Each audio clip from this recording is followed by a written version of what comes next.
Hello and welcome back to our Final Fantasy VII Rebirth review podcast series at this point, because this game is so long. There's a mouthful. Yeah, it is a mouthful. Blah, blah, blah. Yeah, so this is the second episode. We'll probably end up doing 3 episodes on this game, just because there's so much to cover and so much to get into. If we sound a little different, it's because myself and Steve, in the interim between episodes, have both gotten sick, so I sound like 80 years old at this stage. Sick of life. But sick of life as well. So we sound cynical and we sound like we have head colds. Yeah. So it sounds like we have negative opinions as well. That's also why. Yeah, that's just due to the illness though. Okay? It's like a brain rot thing. So in the last episode, we sort of focused on the mechanics when they came up and, you know, the gameplay elements. So in this episode, we'll probably focus more on the story and anything new that's introduced as it comes along. One of those things will be like a million mini games, because every 5 minutes you get a new mini game in this game. Really? I didn't play any mini games. What mini game? Did you find a secret mini game in this game that I didn't see?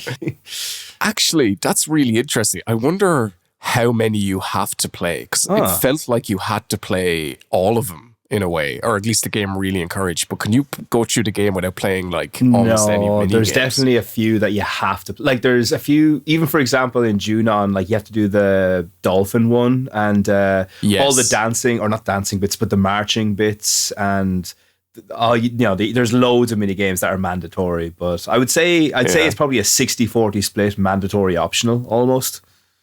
Yeah, and a lot of them have so many like hard modes and other levels that you don't have to engage with. But anyway, we'll get into the mini games. Don't worry. Yeah. We're starting off in Mithril Mines for Lord of the Rings. So we left off and we'd killed the big snake man. Big snake man.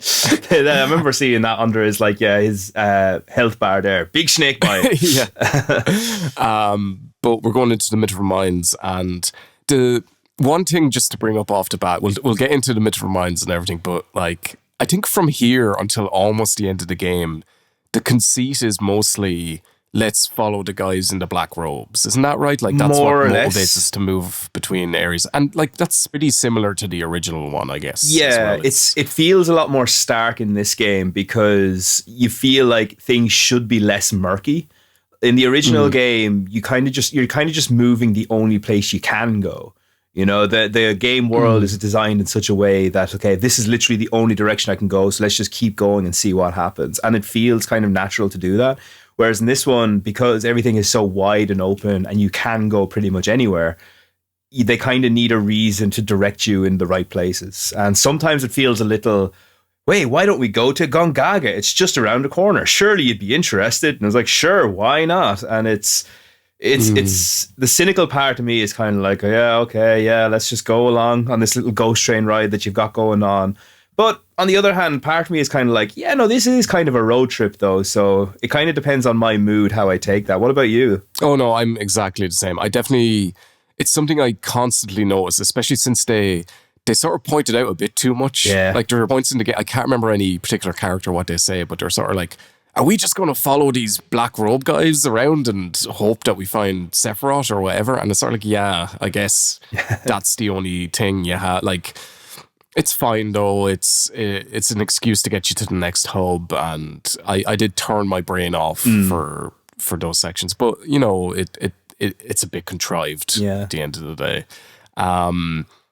But I did love, this is jumping ahead, where like you spend so much of the game following them, but when you, at a point later in the game, there's a side mission where you have to like literally follow him around the game world and you can push him like just to speed him up. And it's sort of like very cathartic sort of release of frustration there. Did you not feel like a little bit of a dick doing that though? Because I felt like a real asshole pushing him doing that. I pushed him once. Yeah. I pushed him once because I had to. I was like, come on. But then as soon as I did it and I saw them stumble, I was like, oh, I'm an asshole. This is like me like stealing an elderly person's wheelchair or something. Like it just feels bad and wrong. That feels bad? God, my morality is really off then.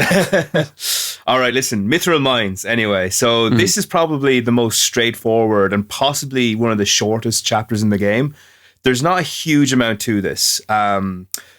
But I guess it's pretty admirable the fact that I didn't think it was a bad area, because I think I thought Mithril Mines was going to be boring, and it's not exciting, but it's not boring either. It's a very middle of the road chapter. There's not really much more to it than that. Would you agree? It's sort of it's pretty forgettable and short in the original. So I didn't have high expectations. I did like, the conceit of changing it into half tourist attraction as well, with all the the information signs and all. Like I've been to caves in Ireland before where it's very similarly laid out, where they light up some like stalactites or something and have little plaques with the information on it. And like, I don't know, if I'm putting on my like analysis hat, I'm like, oh, it just shows how Shinra takes natural things and makes them more corporate in a way by putting in guardrails and like making it like a tourist attraction. So it's sort of interesting in that way, the approach they take on it. As it's not the most memorable. In fact, it's probably a smidge too long, I would say. Yeah, I'd agree with you there. Like, it's fine. Like, I think they spice it up a little bit in one or two ways. The main thing is, I think the most interesting part of this is the fact that this is where we get introduced to Elena, who I think is a great character. I really like Elena in this game. I think she's spunky, and she's just she doesn't have the I'm very stoic or Reno's I'm just a badass who's out for shits and giggles. Like, she's kind of like, why are we doing this? Like, she's very matter of fact, and like she calls Reno and Rude out on their shit. I really liked her as a character, I have to say. I do like her sort of no nonsense, like, we'll call out bullshit approach. I do miss from the original, like, I think she's sort of funny in the original, like just how the player is pretty inept and giving away things like very easily, and just because she's the most junior member of the Turks, and I do miss the like comedic element of her in that way. But I thought she was fine. I think she still has that, though. I feel like I remember the bit in this is jumping ahead a little bit, but the bit in Coral when she's flying in after the scene with Dine. I can't remember exactly what she says, but I do remember her. She's giving out stink to what's his face, Palmer. So I think she has moments where she is pretty funny. I didn't really feel like she was lacking in any way, so I was happy with her, I have to say. One thing I will say is, this is sort of a general point. I think you fight the Turks too many times in this game. It's like 4 or 5 different times that you have boss battles with the Turks, and it's very samey, I think. I didn't mind it, to be honest with you, and I would have expected to, now that you say it. And I realise you're right, because you do fight the Turks a lot in this game, but I feel like they do right by the Turks as characters in this game. I think they really underline that they are, like, they're some of the only people at all who can actually take on Avalanche in any sort of capacity and like have any sort of chance of being, successful. So I didn't mind that. That's something that really didn't get to me at all, but each of their own, I suppose. I think by the time I got to the gold saucer, I think it's like the second last time you fight him. That bit in particular, that boss battle is a bit egregious, because at that point you really want to continue. And I don't think it's a fact that overall you fight too much. I just feel like that particular fight was unnecessary. Yeah, maybe that's it. It's just like, because that's like a boss rush basically, because you fight Rufus then, and you fight like in the tournament or whatever it is. So it just seems to go on forever. It doesn't help by the fact that, like, when you fight Rufus, he's a pretty much direct duplicate of the boss fight from Remake, which, don't get me wrong, it is a good fight, but it is the exact same fight, only in a different setting. So that could be a bit of a stickler there. It would have been nice if they'd mixed it up a little bit, like they did with the Don Corneo fight in Apps, who's there just beforehand. Yeah, that's true. Actually, and they're good at like remixing bosses up in this game. Like, they kind of throw curveballs at you that you wouldn't expect. One of my favorite happens near the end of the game, but we'll talk about that in a bit, because one other boss that happens here is when Barrett Red 13 gets separated. They fight boss who wasn't in the original game, the Rock Golem. This is kind of uninspired, but I like the fight. Yeah, and I generally liked when they split the party up because it made me work with a combination that I wouldn't normally do, and it's fun sometimes to control a different character, and like each of them have their own mechanic that they can use, and sometimes that works well and sometimes it doesn't. Like Barrett carries over his gun thing that he uses to destroy obstacles from that really bad section in Remake, actually. Oh, yeah. I don't think it's used as badly here. Like it's mostly, I think it's like you sometimes have to clear obstructions, but it's mostly just to get like extra items and stuff from the crystals. You rarely actually are forced to do that. I do agree with you. I like it when they split up the characters a lot, but there is one thing about that I absolutely hate, and it's a real sticking point because the original game did it so much better, is the fact that you have to keep switching out your materia loadout. Yeah. And they don't. The original game had this really, really elegant switching system where you can just select all this person's materia, put it over in this person's loadout, done. That's not in this game, and that means it takes an extra 10 minutes almost to set up your characters the way you want in terms of materia, unless you just have everybody loaded up with materia. But that's not really practical. So that annoys me in the game. It didn't annoy me so much at the start, but towards the end of the game, when I had a materia loadout that I really liked, and I had to constantly keep switching it around, that drove me up the wall. Yeah, like, and it's weird because the game holds your hand in so many other ways and makes sure it doesn't surprise you with things. It's always like, oh, if you go beyond this point, you can't come back to this area and do side missions. Like, it's always telling you that. But for changing changing materia between party members, it doesn't do it. And like, I get why, because sometimes the splitting up the party is like a twist, or it's meant to be surprising. So that's understandable. But no, you're completely right. The general point about the switching between them, like, it was so frustrating when I'd get into a fight or a boss battle and I'd realize, they're weak against ice, but all my ice materia is back in the other party. So I just have to like grind down this boss over time. Like for example, I didn't realize, now I'm not going to spoil this until the final podcast, but the last boss in the game I went into and I only had 3 characters equipment materia.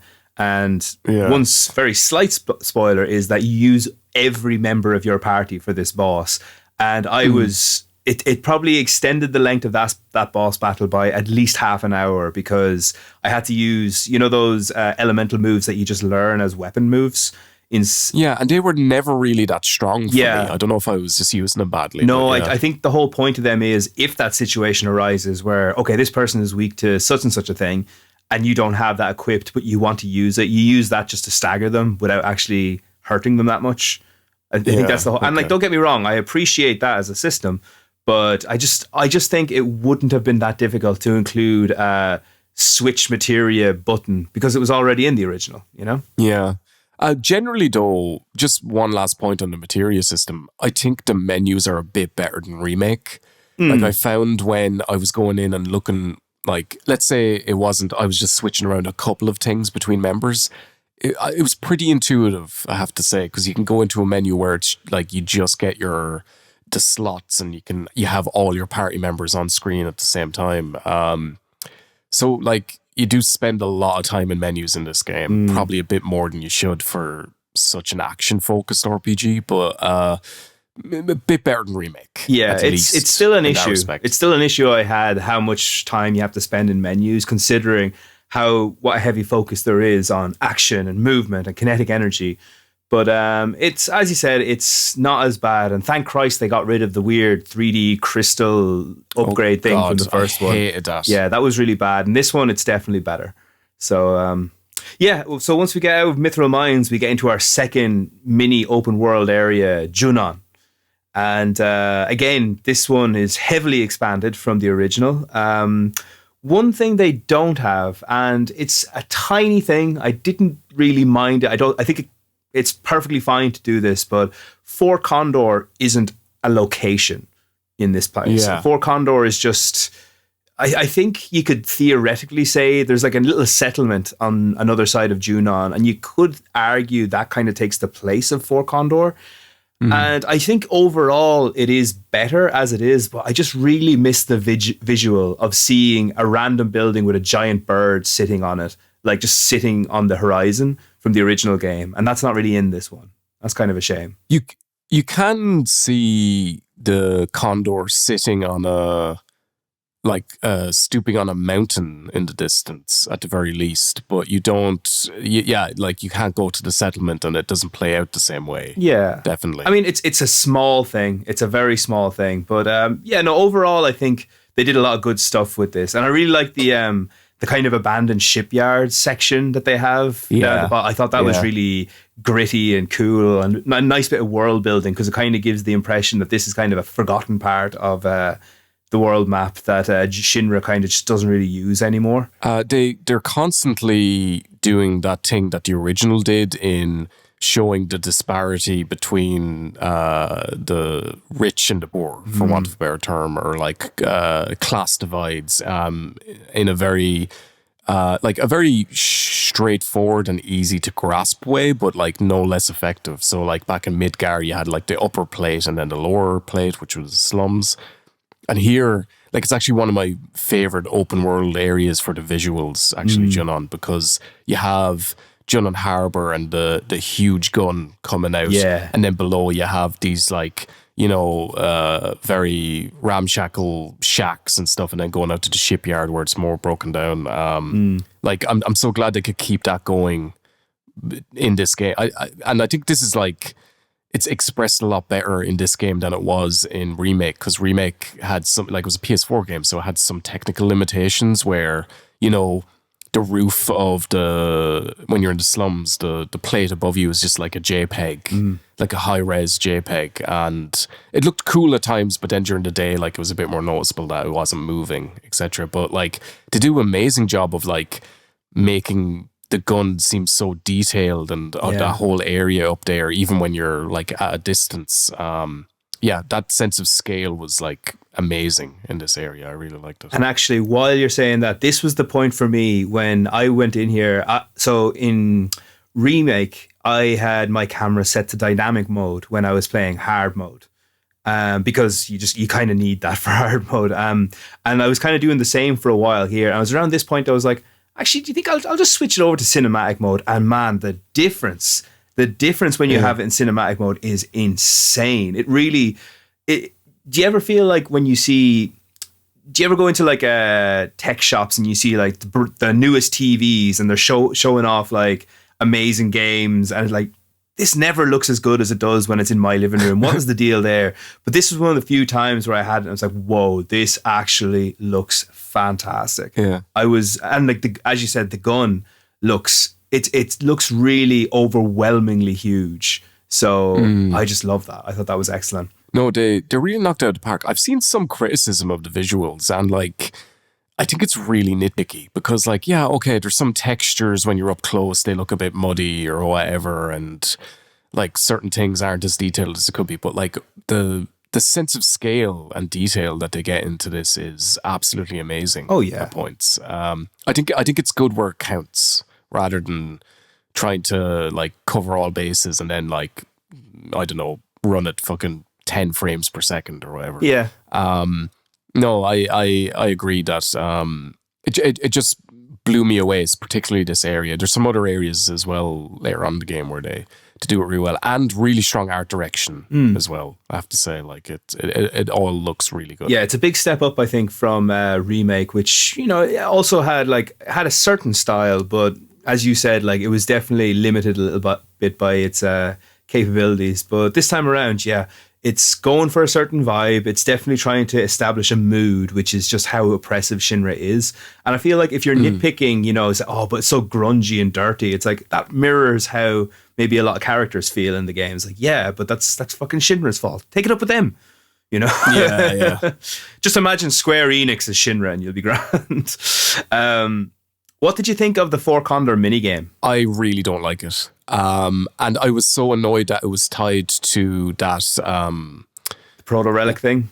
Because like I think I completed 2 of the, you have to do 3 or 4 of them, don't you? 3 or 4 battles. I think I did 2 or 3 of them, and I got stuck on the last one, and it got to the point where I was like, yeah, I could grind this out and like eventually get it, but I wasn't having fun. I don't enjoy that mini game a lot. I see why they included it because it was in the original and in the Yuffie DLC, but it just didn't do it for me. The time limit is too harsh on it. It just doesn't make it fun. Yeah, no, I wasn't a big fan either. I stuck with it to get it out, but see, a big problem that I have with a lot of the side missions, particularly the Proto Relic missions, I think those are badly designed because, so this is a slight spoiler for the end of the Proto Relic section, but your ultimate reward for that is an opportunity to fight Gilgamesh. So that's the whole reason for getting all these proto-relics. It opens up the boss fight of Gilgamesh.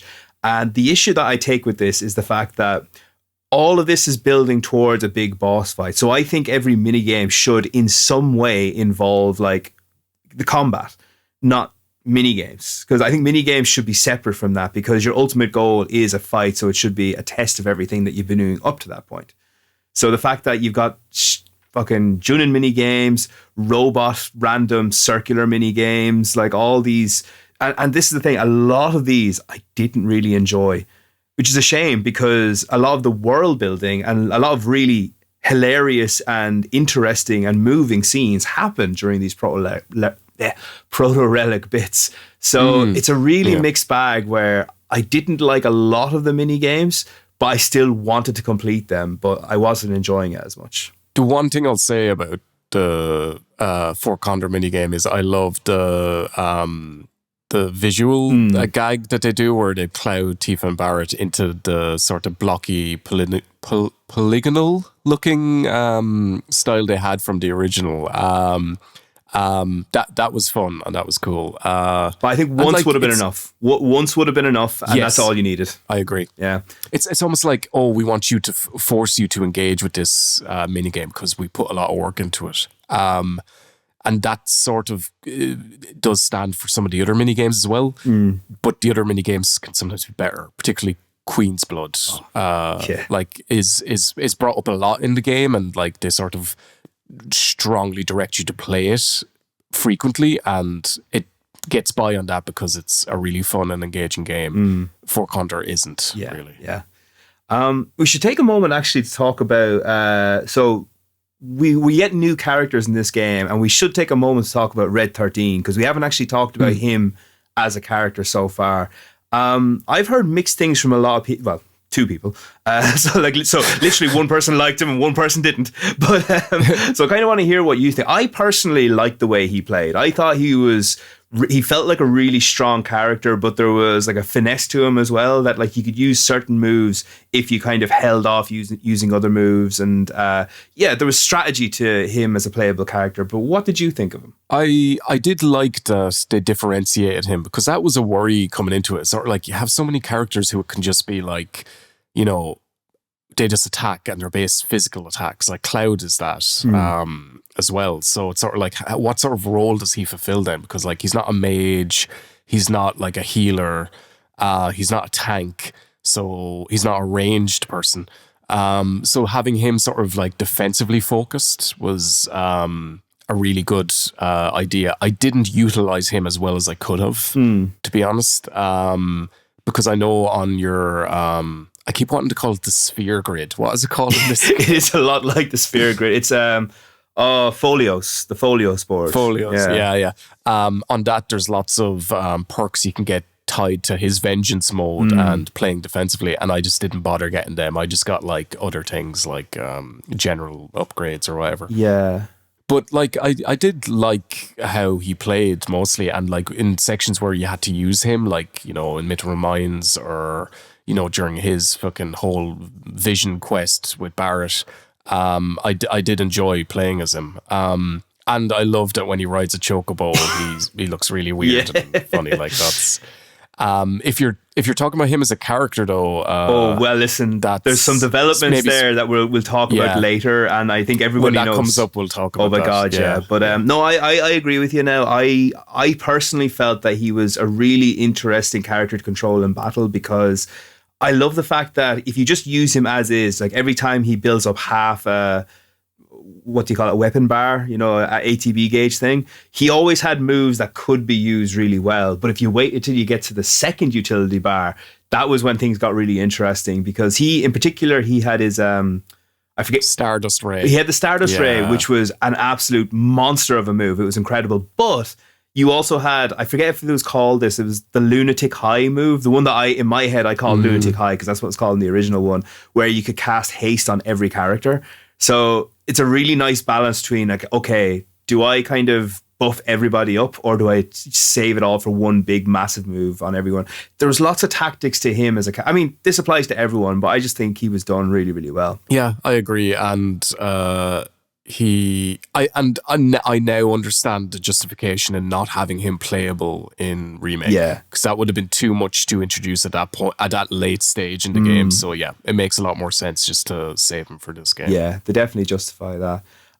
So just before we get into the bit where you actually go into Junon itself, was there any other parts of the world map that you felt really stood out to you? Well, one thing I want to highlight because in each section of the open world, you mostly get a new chocobo traversal ability, and I think they're mixed mostly. I wouldn't mind just highlighting each one as we go through. And in this one, you get the ability to climb rock walls. It's fine. This is probably like the least offensive one, but not the best one, I would say. It is a little sticky, I would say, in that sort of unique way that Square Enix do with this game engine, in that when you're doing traversal stuff, it's mostly very grid-based, as in you go up to a very clearly delineated place and just climb the wall at a speed, and you can't go any faster. Well, you can go like slightly faster up. And you could slide down. And like, it was interesting to open up new areas of the map once you had got a chocobo, but like, to be honest, the first thing I do when I go into a new open world area is get the chocobo so I can get around the map faster. So what you're saying is you missed the chocobo breeding from the original game. You want to go back to that. That's what you're after. I don't know, I'd say that. There are some charms to that, but yeah, that's a broken system. Yeah. Like, who did that without save scumming? Not a single person in the world, man. Yeah. No, I know. I agree with you as well. Like, I mean, I found the chocobos to be generally fairly inoffensive. They were there. That's what more can you say except they were there. I was fine with it now, to be honest with you. I thought I really liked the contrast between the original chocobo stable in the first area, where it's extremely wholesome and, you know, it's like, hey, we're gonna get you a chocobo, buddy, and then you get to the next this heroin addict who's posing as like a fucking chocobo hand saying like, what do you want? I like that. Again, to say this game is funny deliberately. It intends to be funny a lot of the time, which is like the biggest triumph of all, really, because like, fucking, when was the last funny Final Fantasy? It wasn't 13, it wasn't 15, it wasn't 16. Probably 9, I'd say. Because even 10, which I think is a good game, isn't particularly funny. I'd say 9 is probably the last one that was genuinely funny. I don't know. Actually, but while we're on that guy in particular, so he made me realize something. There's a great variety of different people in this game, like in terms of like race, age, and gender. Like, I was really surprised by like, I was realizing, I think it was somewhere in Junon you meet another old person not wearing a shirt, and I was like, wow, I have seen a lot of wrinkly old bodies in the last while. It's like, that's cool though. I like the fact that they put that extra effort, because like nothing is really made of that. It's not really a big deal. It's just, old people exist here. What of it, you know? So I was happy with that. I think the NPCs are generally upgrade as well from Remake, because they were a bit copy-paste back then. And again, you have limitations of development time, and like, anything I say about this game should be couched on the fact that it probably was very difficult to make, and people worked very, very long hours making anything on this game. So there's sort of, there's a tinge of melancholy to everything, because you see these huge worlds with very detailed environments and characters, and you realize that's a lot of man hours that went into that, for good and bad. But yeah, it's generally an upgrade, and just like having like a diverse selection of people to interact with just makes it more immersive. Diverse in every sense of the word, like you outlined. Especially like you're going to different regions, so they do pay attention to having people most of the time dressed appropriately for the region that you're in. Yeah. Sometimes it can like be a little copy paste, as in they have a generic businessman look that probably pops up in every region that you go to. Yeah. But like I do like the attention to detail for stuff like that. Yeah. Yeah, no, I agree. Yeah, so when we go into Junon, we have a bit that's pretty iconic in the original, and it's basically where Priscilla, that was the name of the girl. Priscilla is a young girl who basically she's playing with Mr. Dolphin in the port, and she gets attacked by a monster. And this one, it's a little bit different because we get introduced to Yuffie around this point as well. She's being, am I remembering this right? Is she being chased by the monster at this point? She's in the water. And yeah, she's chased by the monster. Yeah, and I love this boss fight. I thought this was a brilliant boss fight. Really used the space really well, because like it would shoot jets of water from underneath you, so you had to watch out to see, am I walking on like a grating that water can shoot out of, or is it just a regular grating? And it's just really exciting, really fun, really good design. I thought it was quite unique looking while paying respect to the original design. And it had that typical, or not that typical, that bubble move that it had where it encases you in a bubble and the only way to get out of it. That was a pain. That was horrible in the original version, because I died so many times to that in the original version because I didn't have a guide and I didn't know how to get rid of it. So I died a good few times to that. But in this time, it's a lot less harsh. But you can still, you can get rid of it just by casting magic on it. Yeah, great boss fight overall. Really enjoyed it. Top notch, I thought. I enjoyed it as well. The only slight caveat I have is, and it's my fault, is I went in with nobody equipped with materia that it was weak to. So it dragged on a little long for me. But no, again, I like when they mix it up and don't just have you in a flat arena against the boss. Like they try to introduce some new like environmental elements that make it more dynamic. They generally, I think they did a great job with bosses in this game. But yeah, that's another one. They're quite good. Yeah, it has to be good. They make an interesting decision to remove the CPR minigame as well. Probably a smart decision, I would say. Yes. Yeah, because that was always a little bit ick. Just because, and it was a really bad minigame as well. It was probably the worst minigame in the original potentially. So we didn't need it. It's just so funny that like I understand why they didn't do it, because they don't want to display Cloud giving mouth to mouth to a kid. But it's so funny that everything else is minigameized in this game. Yeah, like even picking mushrooms gets a little minigame. So the fact that they're like, no, we're not going near that, even though they're addicted to minigames, these developers. Yeah. So I wonder if that's a subtext to this game. Maybe addiction is like the focus that they're trying to get across. Who knows?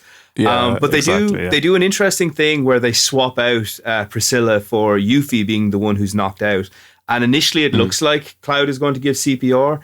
And now some people might have issues with it, but I just thought this was funny, because when he wakes up, Yuffie has a moment where she thinks he's like leaning in to basically perv on her. And she's like, get away from me. But I think that is consistent with her character from the original game as well. That's the kind of person she is. She would over-exaggerate. The only issue I have is that the camera kind of exaggerates it a little bit too much. But having said that, the camera at that point is from Yuffie's perspective. So that probably forgives that. Yeah, there's the shot of Cloud and he has his like hands out in a lecherous way or something like that. But like that, like you're saying, is from Yuffie's perspective. Yeah, it's weird. Like, to be honest, I wouldn't have minded if they just cut it all together and just had her come up onto shore and be fine. Like that would have been grand for me. But like, hey, like it didn't derail everything. Yeah. By any means. I mean, I thought it was funny, and that might just be suggesting something weird in me, but I thought it was funny. Don't go too far into your psyche. Yeah. No one, like it's dangerous territory anytime, you know? Yeah, and the thing is, you do meet Yuffie again, because after this you're told, oh yeah, you get like to stay in the hotel for free, all that.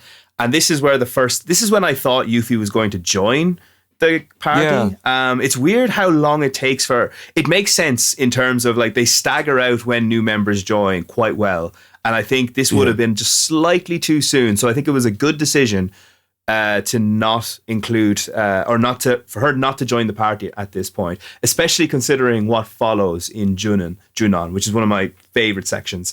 But yeah, she kind of has a little meeting with you and saying, yeah, I'm here to assassinate the president. And it's a really interesting scene because it definitely emphasizes Avalanche as this kind of terrorist group that, you know, it kind of had felt like, oh, Avalanche is disbanded. We're just like people going on the run here now. But she's kind of bringing it back to the fact that, no, there are still people who consider themselves Avalanche members and they're still trying to bring down Shinra. So it's interesting that kind of grounds it in that way at this point. Yeah, and having different groups with different agendas within the world as well does make it interesting. It doesn't get convoluted yet. It very soon does, I think, in some ways. Particularly, like, this might be jumping ahead, but you have that cutscene where Rufus has a meeting with a representative from Wutai, and I don't know what the fuck is going on there. Yeah, same. Did I not play a mobile game 10 years ago that explains this? Listen, we might as well bring that up now. This guy, what was his name again? I just called him random bleach blonde dude. Yeah, so I thought that he was Glenn. That was it. Yeah. Yes. So Glenn is like I don't know why that's funny. Clive in like Final Fantasy 16. So I found it almost impossible not to think this guy was like a clone because his hair was similar to Cloud's. And like because he was wearing the dark robes as well. I was like, clearly this guy is supposed to be another Sephiroth clone, and like he's got a bit more in common with Cloud, but he's a little bit different. But I didn't really understand this guy's deal at all because he says he's a Wutai emissary, but then you're like, is he though? Because spoilers, at the end of the game, like when he dies, he just reveals himself to be one of the guys in the black robes, similar to the way Sephiroth is able to like kind of take possession of one of these guys and act like his real self. And then once that version of Sephiroth is killed, he just turns back into a regular black robe guy. This guy has a similar thing going on. So yeah, I have no idea who this guy is supposed to be. It just seems unnecessary unless it's part of a long game introducing, because Wutai is going to be in the third game. I think it has to be. So yeah, unless it's setting stuff up for that. But it just felt like, why it's unnecessarily convoluted in some ways, and like deliberately mystifying. I don't know. This is probably the like story thread that worked the least for me because it was just, you're so in the dark on everything. I'm willing to give it the benefit of the doubt because I think for me it seemed obvious that it was going to feed into the next game. Yeah. And I don't mind them dropping breadcrumbs towards that and like being like, okay, I have questions. Hopefully it'll reveal itself what is going on in the next one. After this point, you have the fairly stereotypical, okay, we need to hop on a dolphin to get up to the top of Junon. You know, that stereotypical way of transport that people have. Yeah, that trope. Yeah. God, I can't believe they fell back on that. I know. Like every Final Fantasy does that. Yeah. This was fine. It was just fine. Yeah. It's this dolphin mini game, and it reminded me there's one very similar to this in the game Super Mario Sunshine and the other Mario games where you're on something moving very, very fast and you have to move through rings. It's fine. It plays well. It just was fine. Yeah, I agree. It's you go back and do it for a side mission later, and I was like, oh yeah, this thing. Yeah, it's fine. I never wanted to play it again outside of those two occasions, but like again, just admirable the amount of attention they put into every single mini game. Yeah, every single game I think every single game is competently put together, but the fact that there's so many of them is exhausting. I think that's the main problem. Yes, I will mention one mini game that I found quite amusing around this point is did you find the frog mini game? The frog one, yeah. That was really so good. Just on the off chance people are listening to this, they played through the game but they missed this, there is a part of Junon that when you wander into, it has like some kind of spell cast upon this particular area that as soon as you walk into it, everybody turns into a frog. And once you're there, you kind of transport to an alternative dimension in the sky where there's a Fall Guys style obstacle course thing. And you basically have to duck or jump over these weird rotating foam bar things. It was, I could take, give or take, I could take or leave the mini game, but it was the fact that it was so incredibly weird that I just loved. I think this is so left field and it's just really bizarre, and I loved it for that. I thought that was great. Yeah. When they play into that, I think it works really well. And like, it's not like they're making it a set, like it's a side mission. So, and it's literally off the beaten track. So it's not interrupting the tone in any way. And it's fun, and they treat it like as a lighthearted moment. Yeah, like when it's touching on the ridiculousness of everything, I really like this game. So, and like, it's just, again, the attention to detail, the cute little way they make all the characters. Like Cloud has a little mini Buster Sword on his back when he's a frog, and all those things. I enjoyed it. I have to say, I thought it was funny. Yeah, it was good. So yeah, then we get up to Junon proper. And this is one place that I have to tell you, I almost unequivocally think they did this better in the remake than they did in the original game. I liked almost everything in Junon. I thought it was really well done.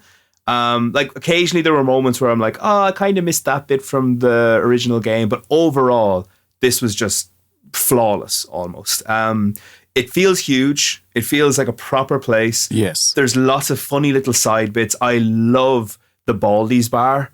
I thought that was, hilarious. Yeah. I thought that was so good. Again, just for people who, I don't think you can miss this, but there's a bar that's exclusive to bald people in Junon that Rude is a member of. And you have to go in there trying to find some of the, at this point you're dressed in your soldier disguise and you're trying to recruit members of your infantry so that you can do the march parade thing. And yeah, it's just again, such a hilarious topic. And it's another example of where they really lean into the comedy, and it works. It works really, really well. They have a little song in the bar as well about being bald and stuff. And they're like, take off your helmet. And like, I was like, for a second, I was like, are they going to shave Cloud or so? How are they going to get out of this? And they're just like, yeah, just get out of here. I love that. And I love that section. I really enjoyed the section going around recruiting guys. It was a fun way to get you to explore the area. And I just loved the design of that area. They did a really good job. And there's tons of like funny incidental dialogue that you hear around the place, and little secrets to find. But just the imagery of you wandering around and this huge column of soldiers that grows and grows that follow you as you walk, and just like, thank you, Captain, and all this stuff is just, it's brilliant. Yeah. It was really entertaining. The only issue I have with this whole section is they never really play up Cloud's conflict with being back in the uniform. And I can see maybe they don't want to get in the way of the player's fun, because it's a really fun section and they want you to be engaged with the parade mini game that comes up.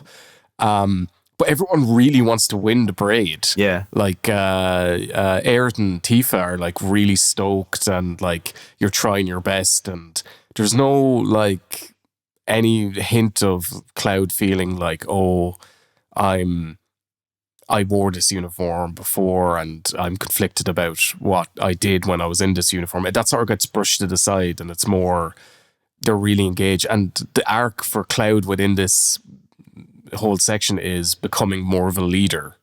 That just sort of didn't sit right with me for some reason. It's all delivered excellently, and like I love this section. Like you're saying, I agree, it's one of the highlights of the game potentially, but just that just didn't sit well with me for some reason. I know what you mean. I didn't really think of that too much. I took issue with a small issue with another part of it. Now this is skipping a little bit ahead, but when you're trying to basically escape from Junon and get to the ship, you've got a crew of soldiers with you. And I felt like this was a missed opportunity, because I like this section fine, but while I was playing it, I couldn't get rid of this nagging thought in my head where I thought, how wonderful would it be if you couldn't heal these guys? And, you know, like, and while you're fighting through this, they were slowly dropping off. Like, it would be impossible to get through the gauntlet of battles that you had with like all of them.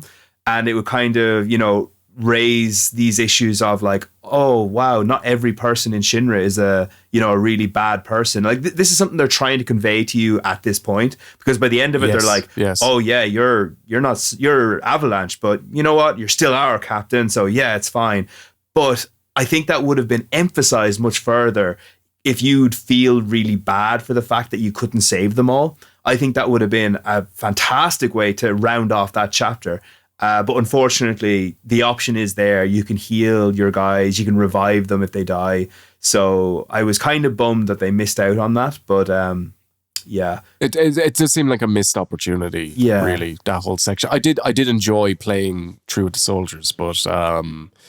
and yeah, it's funny just how like loyal they are to you. But yeah, I agree, missed opportunity. Incidentally, did you win the parade? Yes. I did not, unfortunately. No, wait. Now, let me check. I got the hardest one because I found all the guys and I got the hardest minigame option. And I'm really bad at most of the minigames in this, but I'm surprisingly good at the rhythm sections. Even though they're really difficult in some ways, because it's not like a normal game like this where they'd have like a horizontal line going across where you can see the symbols coming. Sometimes they appear like really last minute, or you're searching the screen seeing where they'll come up. I think I won. Like, what happened at the end is Roche won the first award, and then that's the one I'm talking we about. won the second award. Yeah, so that happened to me as well. So you can win the first award if you do well enough, is it? Oh, okay. Apparently. Well, I was just talking up my skills, so obviously I wasn't good enough. Yeah. No, but you're right though. I assume as much because I know this because there's a trophy that unlocks that says win the performance at that thing, and I had the same outcome as you, where Roach won the first one, and then the second one I won. And I think the second one is just story driven. You're always going to win that. But you're right though. So you can have the meeting with Rufus. Okay. Yeah. Cool. Yeah. But you are right though. The rhythm ones, like, again, I really like this. It's basically the same rhythm game that appeared in Remake when you were in the Honeybee Inn. And I really like the fact that they transferred it over in a way that felt very natural. I really enjoyed that. But you are right that this wasn't as big as issue in that one. But I realize in this one, occasionally a button prompt will appear. Like, it's appearing in a 3D space, so it's kind of hard to see how close your marker is to the button prompt. Yes, that's it. Yeah. And now they do help by having, like, they have a shape that starts big and gets smaller, and the closer it is to that little button prompt, that's when you're supposed to hit it. But still, it's not as clear as it could be. So, just justifying why we're both shit at this game, basically. Yeah, exactly. Yeah. But regardless, you are rewarded at the end of this with possibly my favorite scene in the whole game. The meeting with President Rufus in front of everybody when they turn off the mics to have this kind of little meeting that only they're privy to, but everybody is watching them. This felt like an amazingly well-directed scene. Like, it was like somebody at the top of their game, like, directing a fantastic film scene. It was so good. And what I loved about it in particular is it clarifies the relationship between Avalanche and Shinra for a good chunk of the game. Because in the original game, it's really confusing. Because at times you're like, are Shinra kind of on our side? Sometimes they are, sometimes they're not. This lays it out to bear so simply and so easily. Rufus isn't that bothered with you, and he'd be happy to let you just fuck off if you take care of Sephiroth. And it's as simple as that. And that works for everything. There's, like, as far as I can tell, there's no plot holes in that arrangement. And unfortunately, it gets fucked up by a failed assassination attempt by Yuffie, who is up in the rooftops, and she attempts to assassinate him, and that fucks everything up. I loved this scene. It was so goddamn good. Just a shout out to Barrett moving through the crowd towards you when things get tense in his sailor uniform, which I'm so glad they brought across. I really liked it as well, as sort of like, it was a neat, sometimes they do things in this game to justify some plot holes in the original or some weird motivations. And this was a more elegant way that they did it, and it makes sense. He's like, I've got bigger fish to fry than you guys. It's weird because sometimes later in the game you're like, well, actually, why am I fighting Shinra soldiers? then at this point if they don't care about me. But it's mostly fine. And I did like the scene. And again, another little detail, Cloud's little marching saber on his back, like his sword. I loved that as well. Like, but yeah, really, really a nice addition. Yeah, and it didn't detract in any way. Yeah, I thought it was excellent. I'll tell you one thing actually that I really found myself surprisingly excited about. There's a little cutscene before you actually get on the ship. Yeah, and you can see Madam M and Chocobo Sam on the ship. Oh no, not Chocobo Sam. What's his name? The other guy. Not Julian, is it? No. The other guy who's running the Honeybee Inn thing. I forget his name.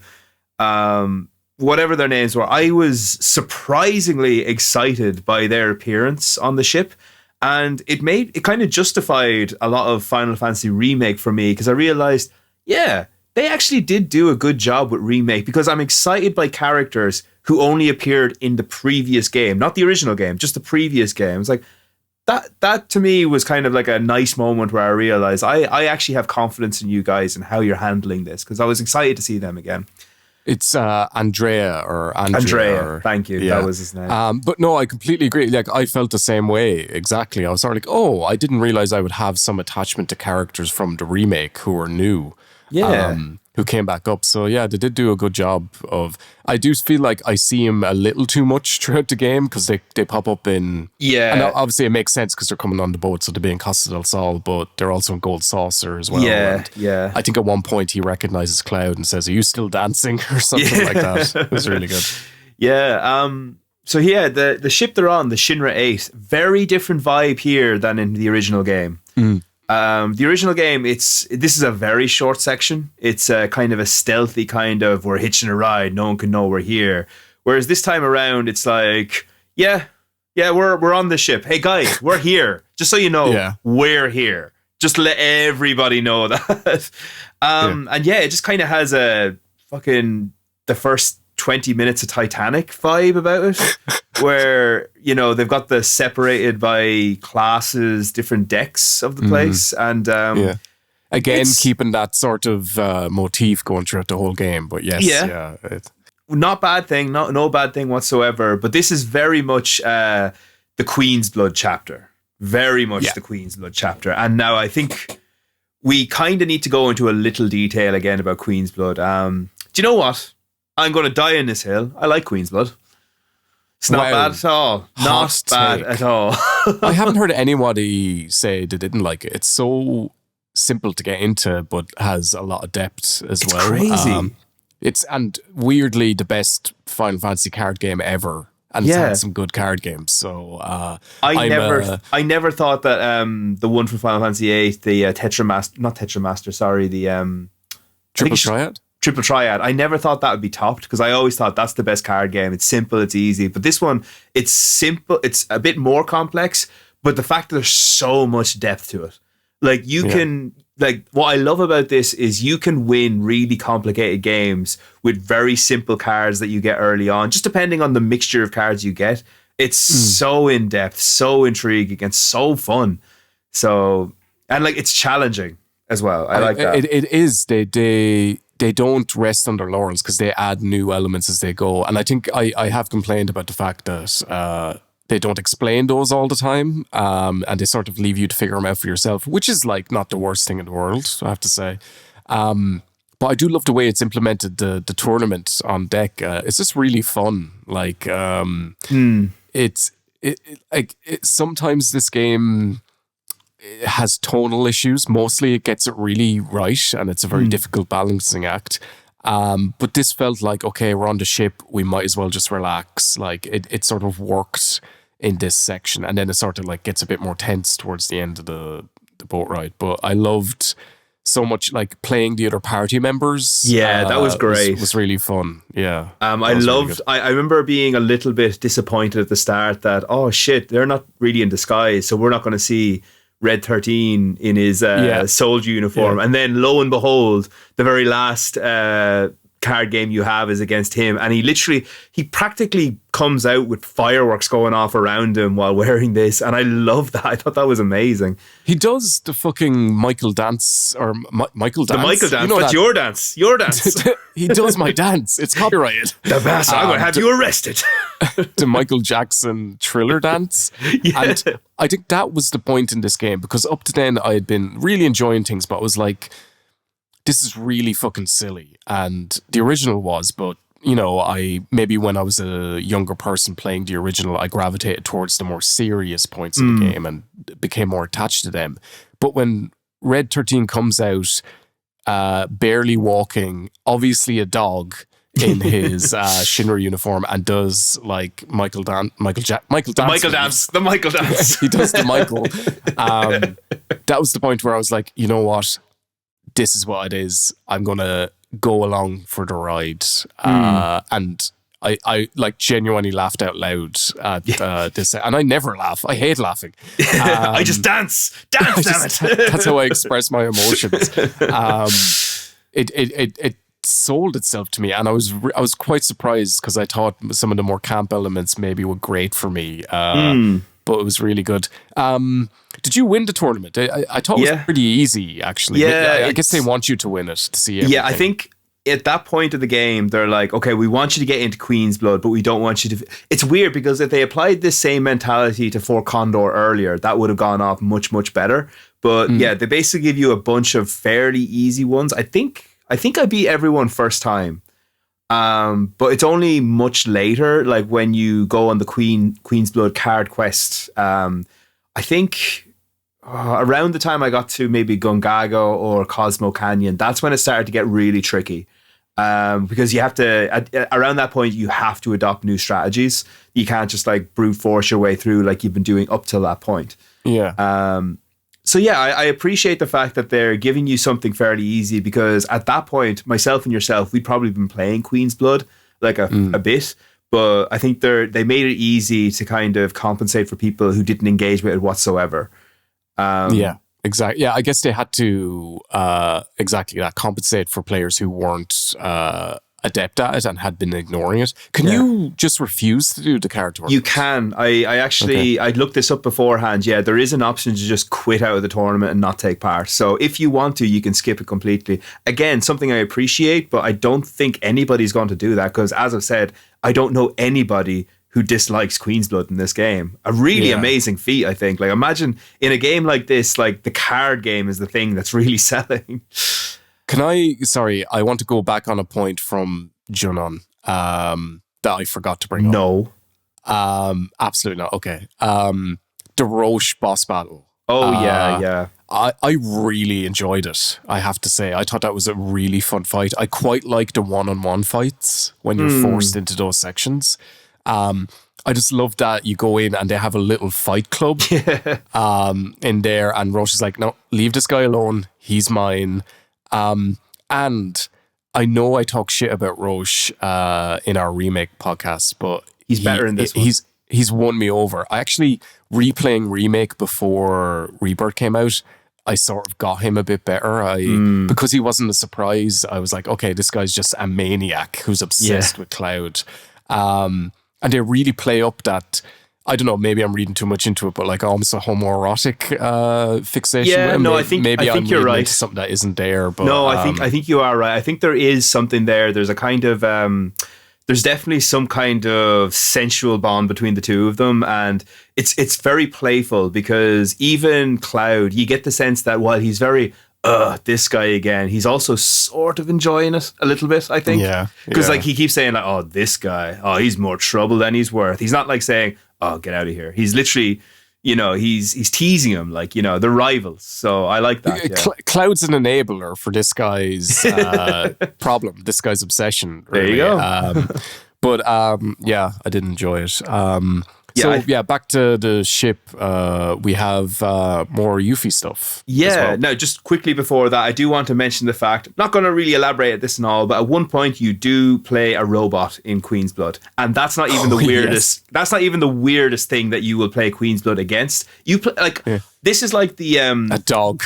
This is like the Gremlins 2 Key and Peele sketch. It says, "Look, okay, what should we play against? A tree. You want a Queen's Blood training tree against this guy? Oh, I love it. It's going in the game." Like it feels like that. That's brilliant. It's got that kind of level of in ridiculousness, because there's so many bizarre things that you play Queen's Blood against. But yeah, as you were saying, at this point now, Yuffie shows up again, and first you hear an alarm going off, isn't it? I can't remember her entrance. All I remember is she does some big entrance that's really elaborate. Yeah, I can't exactly remember what it is actually. Let me see. Well, basically, we know that she is somewhere in the cabin, and there's a bit where the captain is saying something along they're transporting the weird. Sorry, I'm getting a bit mixed up on this now, but Hojo, I think, wants the robed figures for test subjects, I believe. That's right, isn't it? Wait, man, you're getting confused about the plot for Final Fantasy VII Rebirth? That's ridiculous. Like, it's so straightforward and not convoluted at all. How dare you? Okay, so I'm just looking at this now, because, to be fair, listen, cards on the table, Queen's Blood cards on the table, this is a little bit convoluted. So I'm just going to have a quick look here. So, an alarm does blare in the middle of the night. And basically, that's when all the weird creatures have been released on deck, and the captain's saying to you, will you take care of them?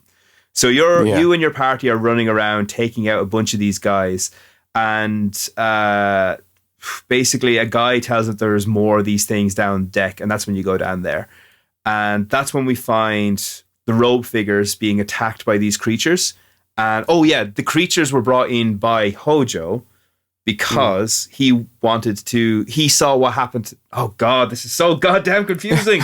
Damn you, Kingdom Hearts. What have you done? Yes, it ruined everything.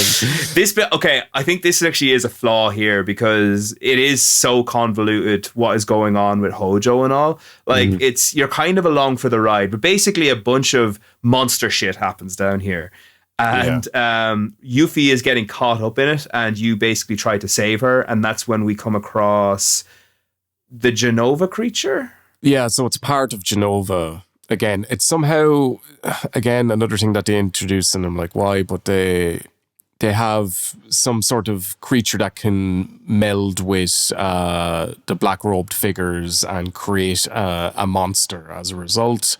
And then there's a Genova specimen on board that, like, Sephiroth shows up as well, though, doesn't he? Yeah. He makes an appearance and says some cryptic shit, and then spins off, and you fight the boss battle. Yeah. And I do enjoy the Genova boss battles throughout the game. Yes, I was going to say the Genova boss battle is great. I feel like the nonsense leading up to it is just that. It's just nonsense. You can lean into it if you want to, but it is batshit insane. It's JRPG nonsense at this point, and I'm kind of like, this was the same in the original.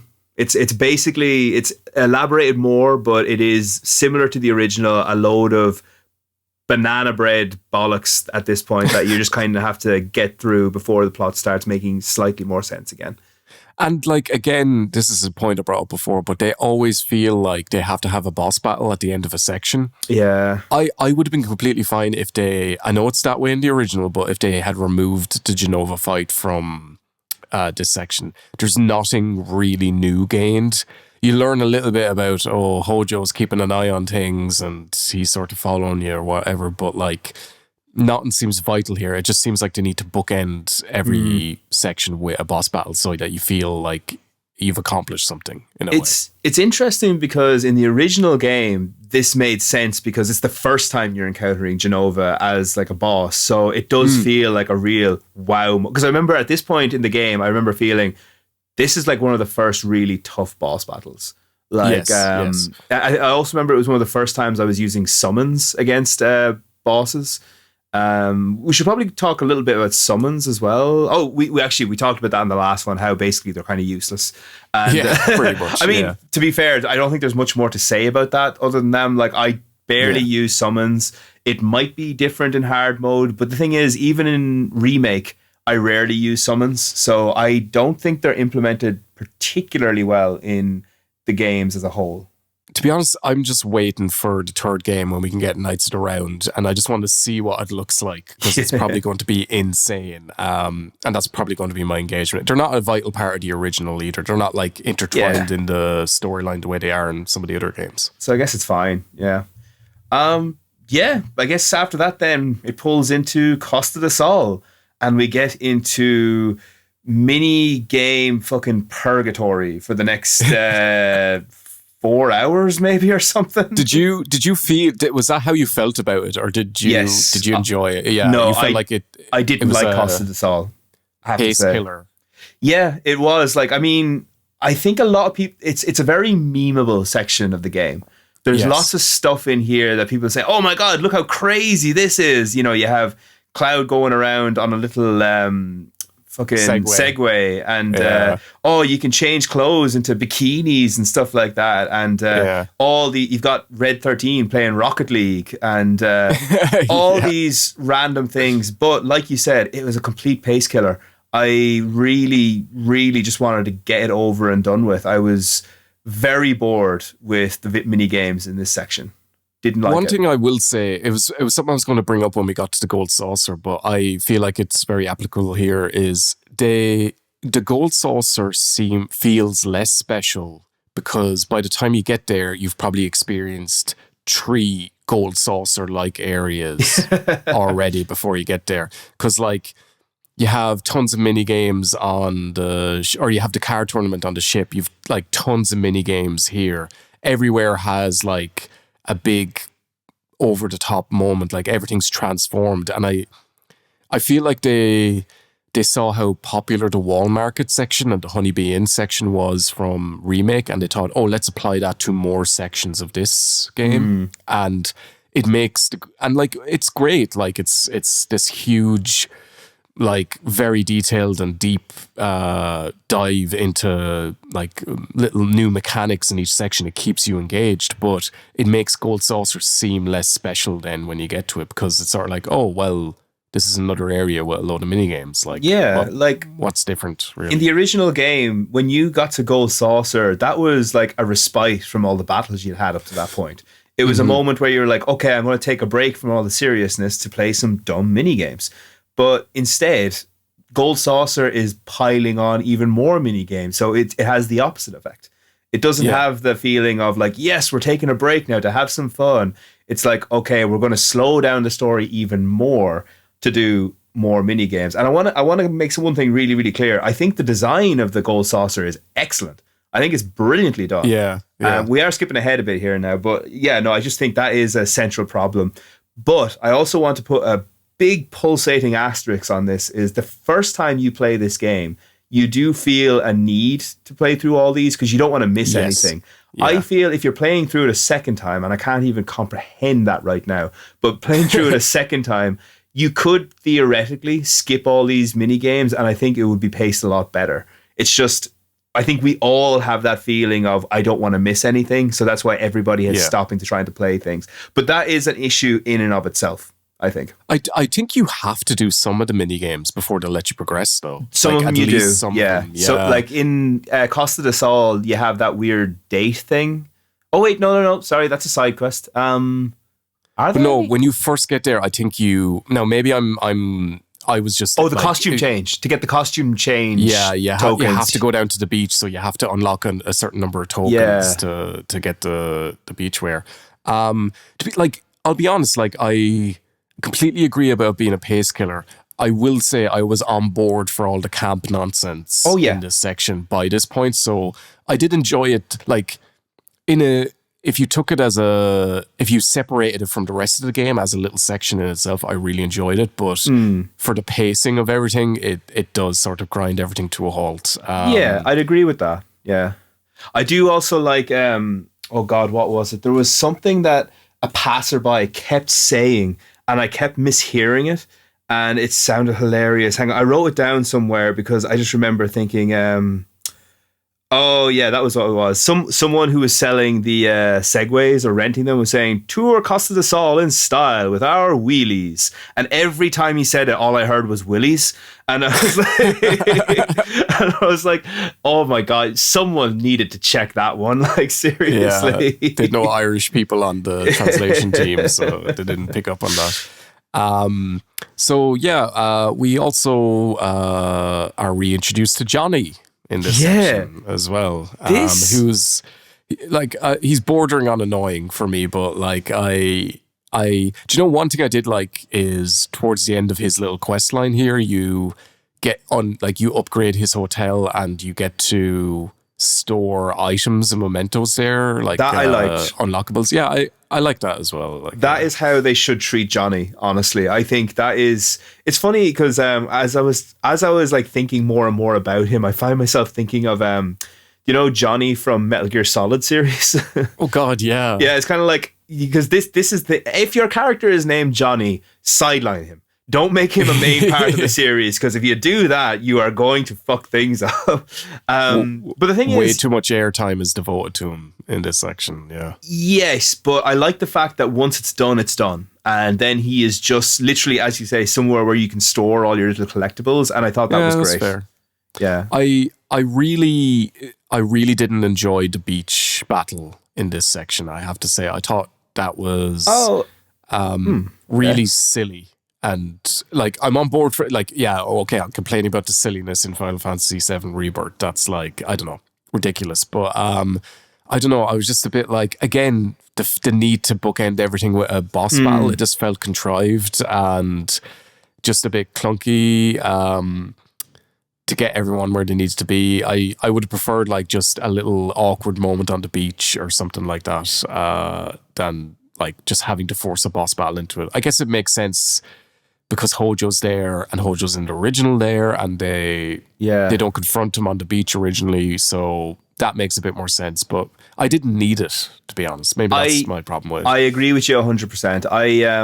I think I would have preferred for it to just be a simple, what do you do? Like in the original. Like I would think I would have preferred that. If nothing else, it would have kept the pace going along as well. I will say that I did enjoy the boss battle itself. I thought it was pretty well done, and I really liked the fact that somehow or other they've mastered cloning techniques, and nobody makes a big deal of this whatsoever. This is not a big deal. The fact that there's like tons and tons of Johnnies all over the beach, much like an Irish beach, actually. And, excellent. I was going to do a worse version of that joke, so thank you for taking it from me. Yes, very good. But just the fact that they like it's a perfect encapsulation of the tone of this game. I think the fact that this is such a ridiculous thing taking place in I wouldn't say a serious world, but like there is a serious story happening, but they're just not afraid at all to lean into the silliness of it. And again, I like that. I know what you mean, because like I could have done without it, is basically how I would describe the battle. Like I didn't think it was terribly done. I think there's much worse ways they could have done it, but I know what you mean. I agree with you. I probably could have done without it. Just one last thing on Costa del Sol. Well, unless you have more, but no, I like that throughout, I want to point out iconic images from this game, and another one is Cloud just going around on the Segway. Like it never fails to amuse me. So it is. I love that. It's hilarious how stiff he is, like on it, just like going around. It is really hilariously funny. He's like focusing on where he's going, and like he's really taking it seriously. Like. Oh, just one or two things I want to dot around about Costa del Sol. One thing I did appreciate about the fact that so you have a section where basically the girls are like changing into swimsuits, and that definitely had a bit of the ick factor about it until I realized you can do the exact same thing to Cloud, and that made it okay.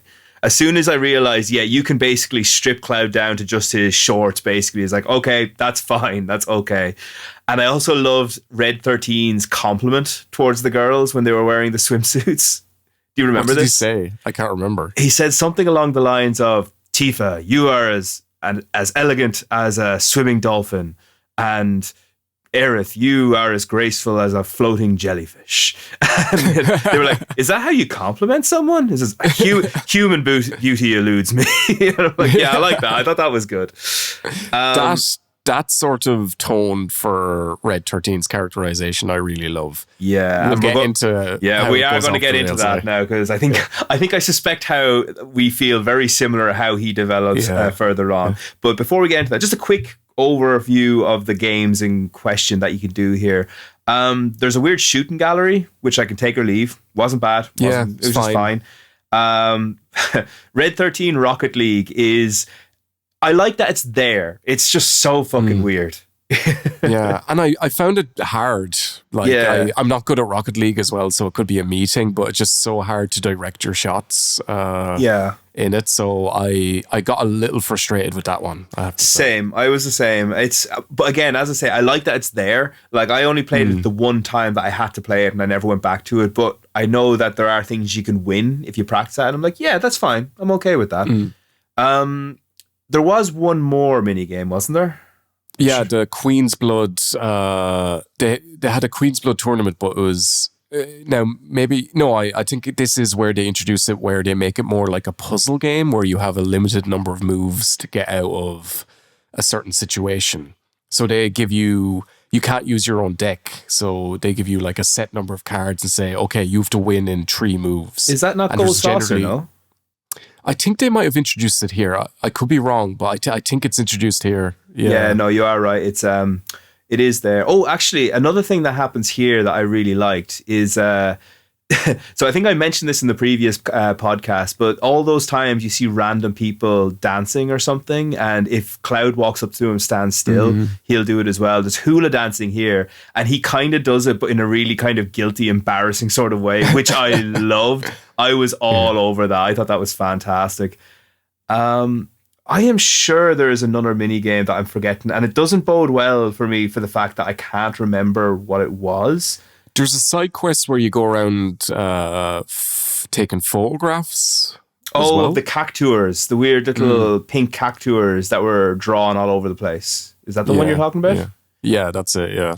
And I enjoy those. This is something that comes up throughout the game. They give you treasure maps and stuff where it's like an image. Oh yeah, that you have to figure out. And I really like those when, like, I think I remember during Red Dead as well, like where you'd get like a sketch of where the treasure is buried or whatever, and you'd have to figure it out yourself rather than going to a map marker. Anytime a game does stuff like that, I love it, because it forces you to think like a human being rather than just following a map, basically. Yeah, no, I think I agree with you there. The other one that I was thinking of, it's not really a mini game, but where you have to collect all the wheelies and put them back in their right place. Yeah. It was just fine. It was just there. One last thing I have to mention that I really loved is in the fight on the beach, because Cloud doesn't have his sword, he uses a beach umbrella. And I love that. I thought that was hilarious. Anytime Cloud has to improvise another thing for his sword, I'm all on board with that. Yeah. Yeah, so I think the last thing that happens before you leave here is Yuffie finally joins your team. And I thought there was a bit where you have a little dialogue tree with her, and it's kind of reminiscent of the original game. But unlike the original game, I don't think it's possible to actually lose this one. Do you know if you can? I don't know. Actually. I don't think you can. Well, she's going to join either way. Maybe there's some reward for doing it correctly.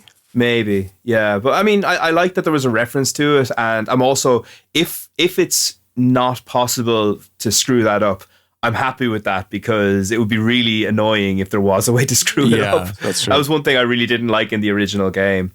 But it does make sense to not make these optional side characters, to just like introduce, and like I like how they do that throughout, to just like, okay, these are people who are going to join, like they're not, ones that you can miss potentially. But one thing on Yuffie is I love her entrance. She does like, there's some graphics, and she does a little like, cool ninja, and she has all this stuff about her. I love that. And then at the end, Cloud just goes, cool, and then just goes to walk off. Yeah. Like I love anytime they give Cloud personality in this game, which I really enjoy. He has a lot more personality in this game. He's evolved a lot since the first one, and I think they actually retrofit his personality in the previous one as well to make a lot more sense.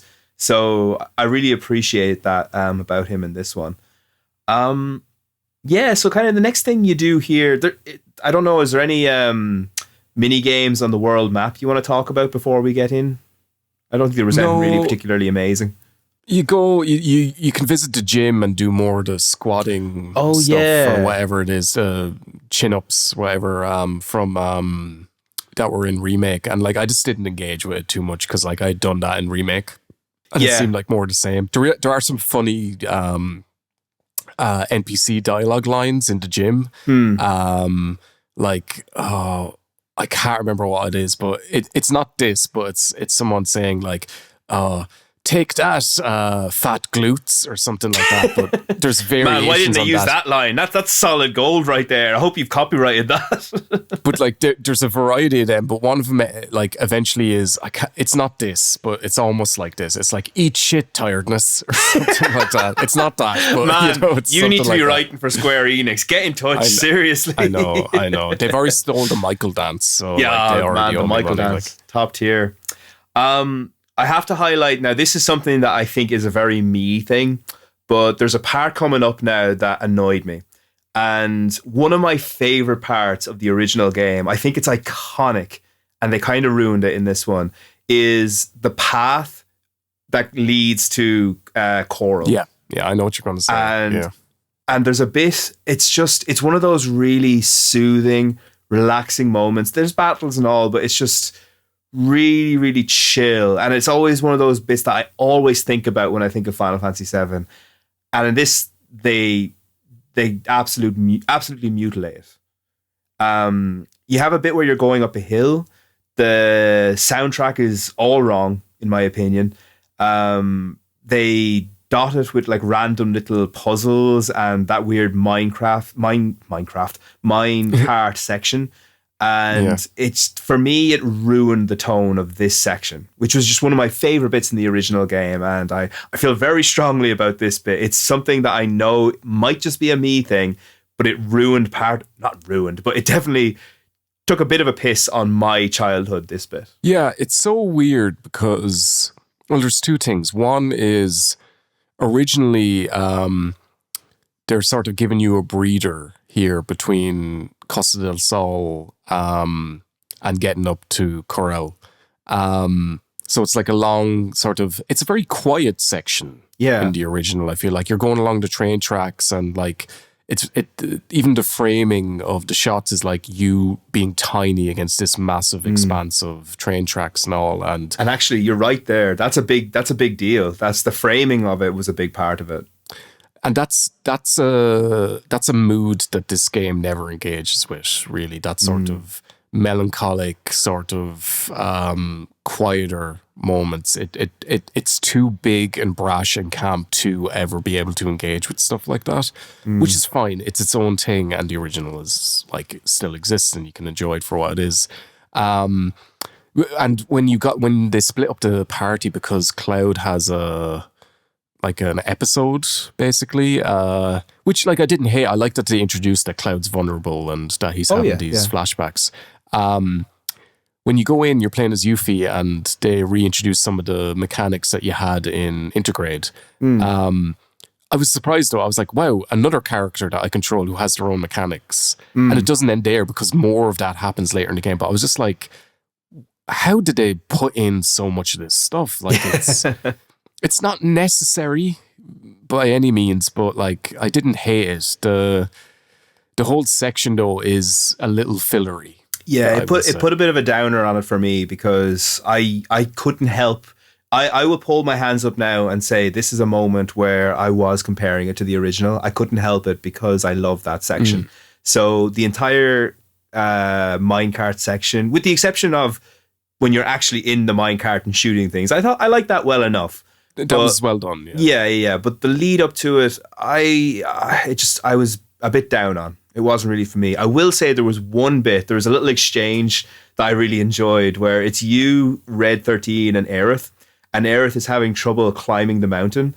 And there's this great bit where Aerith is like, I think I'm getting this. I think I'm doing this. Yeah, I can do this. And Red 13 is like, yeah, push through it. It starts off difficult, but then you'll get an adrenaline rush. And then there's this great moment where Cloud, really exasperated, is like, Red, what are you doing? And he kind of just whispers to Cloud, it's like, it's fine. This is just the way first time climbers are. They always start off this way. And it's just like, I'm really glad that in Remake, the bit where Cloud and Red are by themselves in the drum, one of the few redeeming parts of that section was they had a good dynamic. And I'm glad to see that wasn't a fluke. That applies here as well.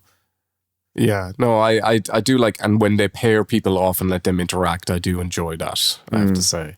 Another thing, this is to highlight a point you've made earlier. We have yet another boss, another repeat from the original game. Valkyrie shows up again.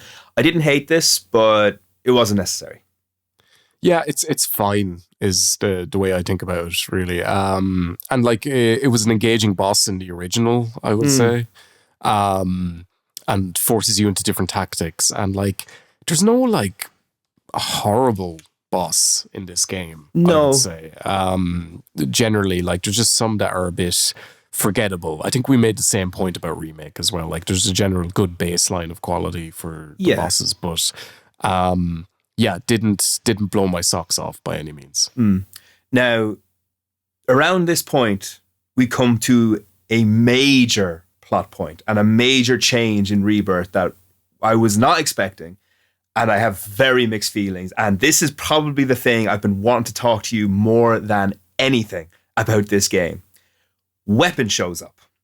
Yeah. Now, in the original game, Weapon doesn't show up until like a good chunk into the second disc, and after certain events transpire. We'll leave that spoiler for later. Yes. But yeah, Weapon, he's very much in the back half of the original game, but they drop him in here. There's a bit where he literally just, when they get to the reactor in Coral, he just leaps out of the Mako in front of them, and it's like, whoa, look at that thing. And then he just falls back down. I'm going to let you talk first. I want to hear your thoughts on this before I say anything. Well, the first thing that popped into my head is one thing I do like about the weapons design is how it's somewhat reminiscent of Sin from Final Fantasy X. I've always liked that design. Interesting. I love Sin. Sin is really cool, but that's neither here nor there, I guess.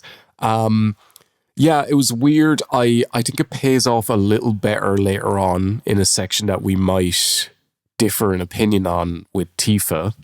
And I don't completely understand the necessity of this.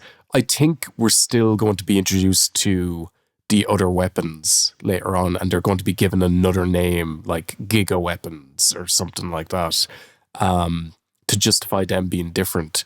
But I was just confused because some changes they make to the story or the timing of events, I like, oh, that makes sense because you want to introduce this thing earlier. But Weapon is meant to be this like surprise, this like unintended consequence that we've unleashed these things upon the earth. I don't really know why they're here in this section, and with the huge materia in them as well that Yuffie just like goes gaga for. I was confused more than anything. So I have very mixed feelings about this. There was initial excitement when it showed up. I was like, holy shit, Weapon, yeah! But then there was a downturn because there's a couple of things. I don't like the design of these weapons. We're going to differ there. But this is dependent on the idea that these are the only weapons we see. Exactly. If they were the only ones, I would be disappointed as well. Yeah. So simply because there are multiple weapons that we see later, and because they all look the same, and they just kind of look like big monsters, which I know you could say about the other ones, but the original weapons in the original game had iconic designs. And they even acknowledged that in this game by, I don't know if you saw the random weapon posters dotted around the game. They were great. They were fantastic. So, and just for people who are listening and they may not have spotted this, they have random posters dotted around, and they're sly acknowledgements of weapon without actually being posters of the weapons. So you'll have check out the emerald green hills of Gongaga, and if you get close to it, it just looks like a picture of Gongaga. But if you step away from it, the shape looks like emerald weapon. And they do a similar thing with coral. Come to like the red rocks, see the red rocks of coral, and if you step back from it, oh, it looks a bit like ruby weapon. I love that. I thought that was a great little touch. The way I'm hoping this pans out is they introduce weapons to kind of say, these are weapons that are coming about because we're mistreating the planet.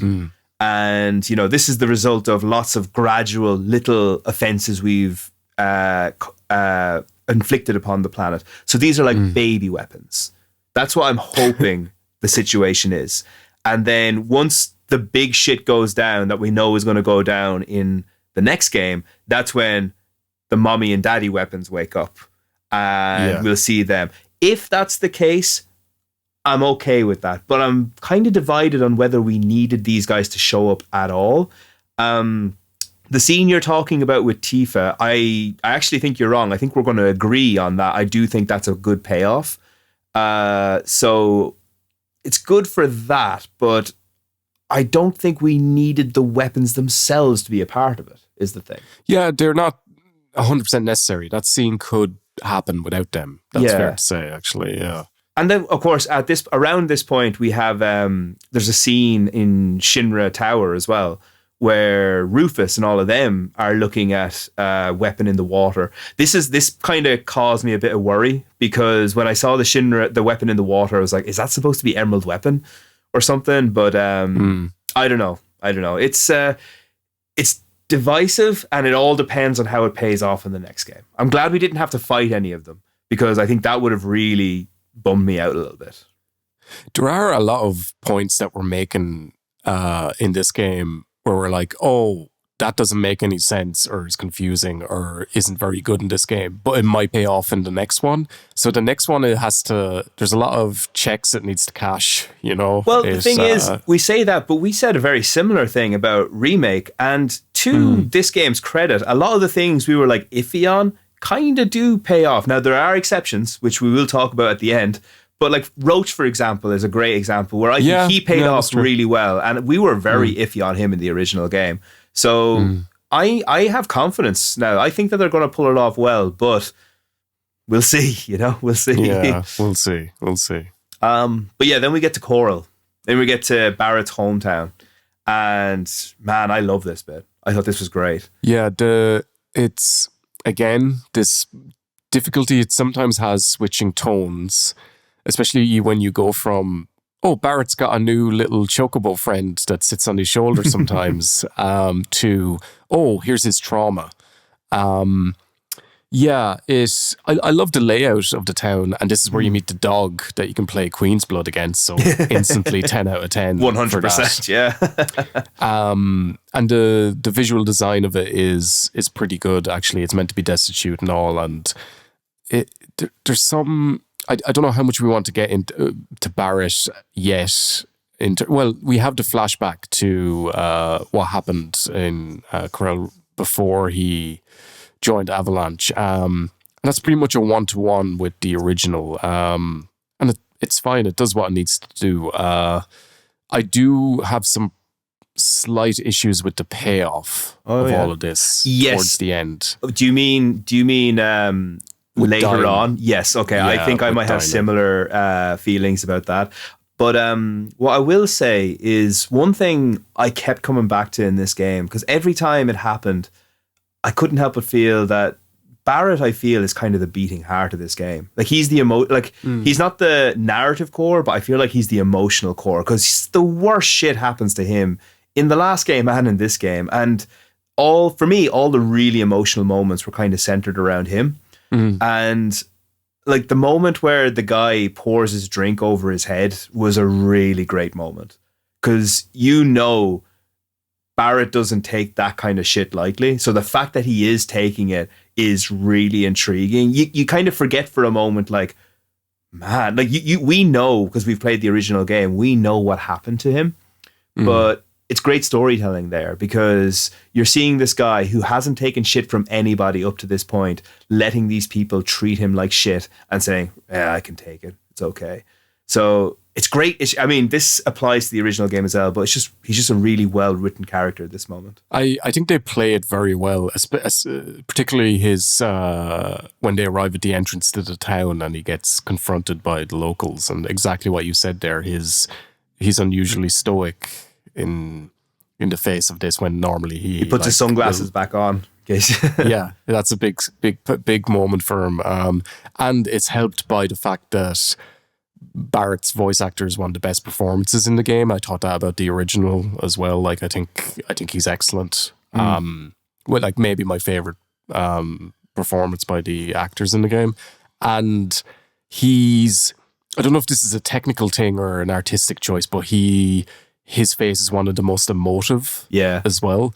His eyes, especially, like they do really good work with subtle stuff on his facial animations, in really direct contrast to Tifa, who I think is the worst. It's just a doll face. Like, it doesn't seem to move, which I thought they would fix by this game, but I have the same issues with that animation as I do in the original. But Barrett's excellent. Yeah. I don't agree with you as strongly about Tifa. Well, sorry, no, let me rephrase that. I don't feel as strongly about that issue with Tifa as you do, but I do agree with you, because out of all of them, she's probably the least expressive. Although I will say, in this game, for a while, I had that issue with Aerith. In this game, I felt I agree. She was a bit of her quality of her character kind of took a dive for a bit, which is a shame, because at the very start of the game, you get this incredible moment of, this is her journey. This is the first time she's ever left Midgar. And she's like, I'm seeing the big wide world for the first time. But she's sidelined for so much of it. And she just feels really one note and not particularly nuanced at all. Now, it gets a bit better towards the end. And I think it might lead into some very interesting things in the next game, which I'm sure we'll talk about. But there's definitely a dip in the middle for her in terms of her character development. Like, she was so good in Remake, and it's not quite as good this time around. I think it's something the game generally suffers from, and it's a byproduct of the original, and, for want of a better term, time, because each character gets their own little section, their own. Red has Cosmo Canyon, Barrett has Corel, and the Dyne stuff, etc.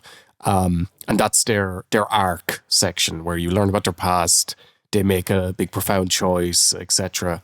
And like, some of them are really effective and very well done, but they're very compartmentalized.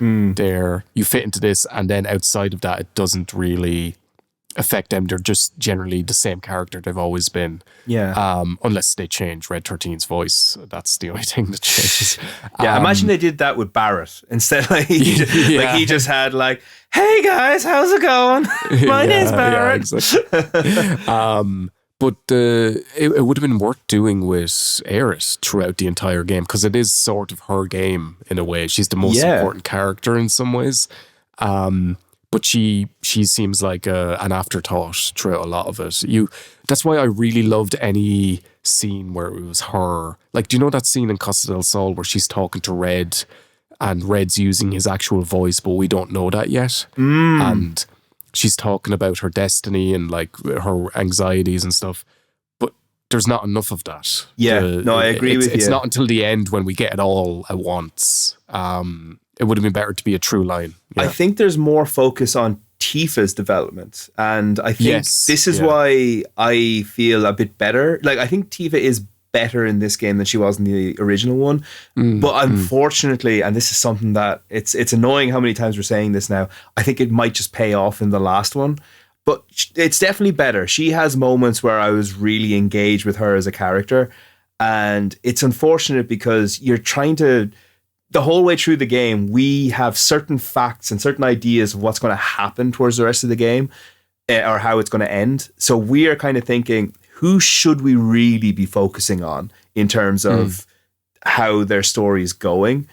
And maybe that's part of the design. Maybe they're doing that deliberately. They're kind of deliberately keeping things a little bit vague, so you don't really know who's going to have that big moment at the end. Because I think it's fair to say, I think a lot of people came to this conclusion that considering the focus on Tifa at the start of this game, there was a chance she might be killed by the end of this game. And I think that's something they play up a little as well. Yeah. Definitely. We're going to talk about that when we get to that certain scene we've been talking about in Go Gaga, probably in our next podcast. But yeah, so listen, I mean, we've talked about that for a while.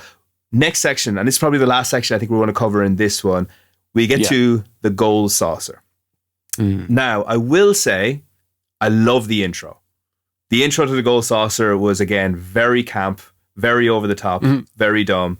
And I feel you're about to disagree with me. It's that point I made earlier where the shine was taken off it a little bit because we had such big moments that are similar to this earlier on.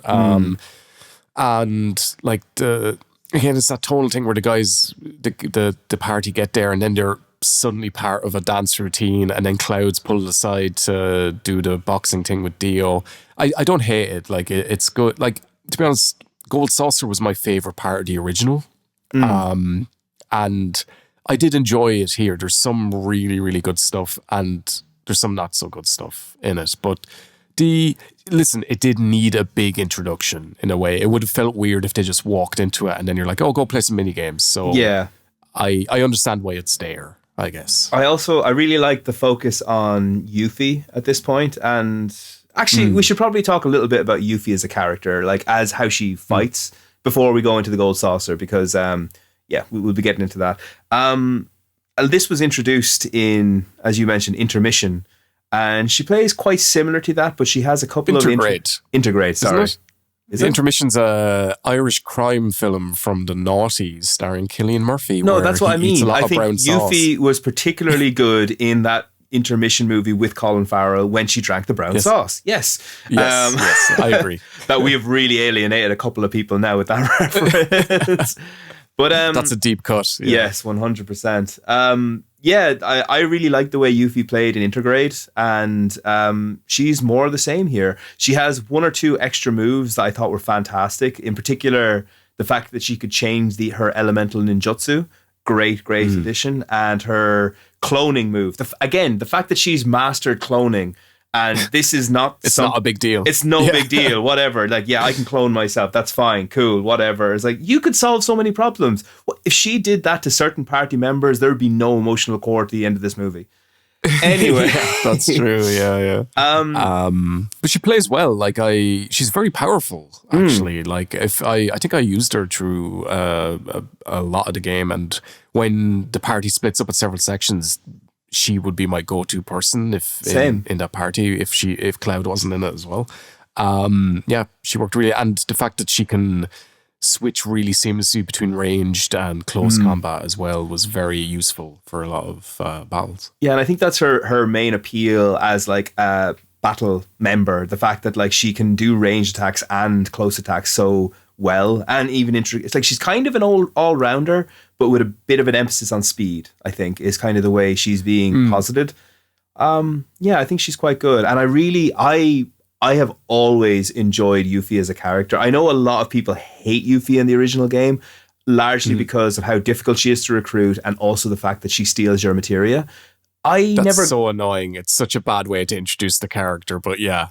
I never got that, honestly. I always loved her as a character, and I think she's done even better here. I think she's genuinely hilarious. I think she introduces a lot of levity into the group that wasn't there before, and really, really helps the dynamic, especially as her relationship with Barrett grows into this kind of surly uncle and niece kind of dynamic. Yeah. I thought that was fantastic. So when we go into the Gold Saucer and she's kind of the central figure in the dancing section, it's like that just made me like, yes, I'm happy now, because I'm liking that the game likes Yuffie as much as I like Yuffie. And I was surprised by how much Yuffie there is and how, vocal she is in cutscenes, and there's lots of stuff with her. Like when you go to the Nibble reactor for the second time and she comes up and there's a whole like, oh, the Wu Tai soldiers there. And like I was surprised, like I like it. I was surprised. Maybe it's because she was a playable character in the DLC for Remake, and she's she, like you said, adds that levity to the party dynamic, and to introduce the Wu-Tai sort of elements that are going to be more in the third game. But yeah, no, I was completely on board for having as much of her as possible, really.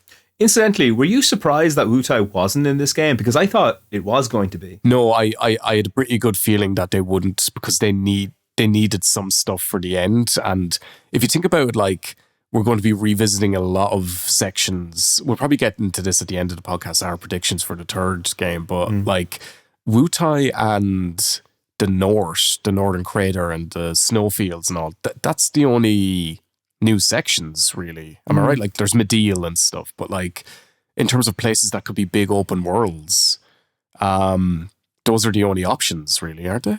Well, I have a theory that once you get the airship, that's going to open up a lot of stuff up in the sky as well, which I have my suspicions of how they're going to deal with that, but we'll talk about that in the next one.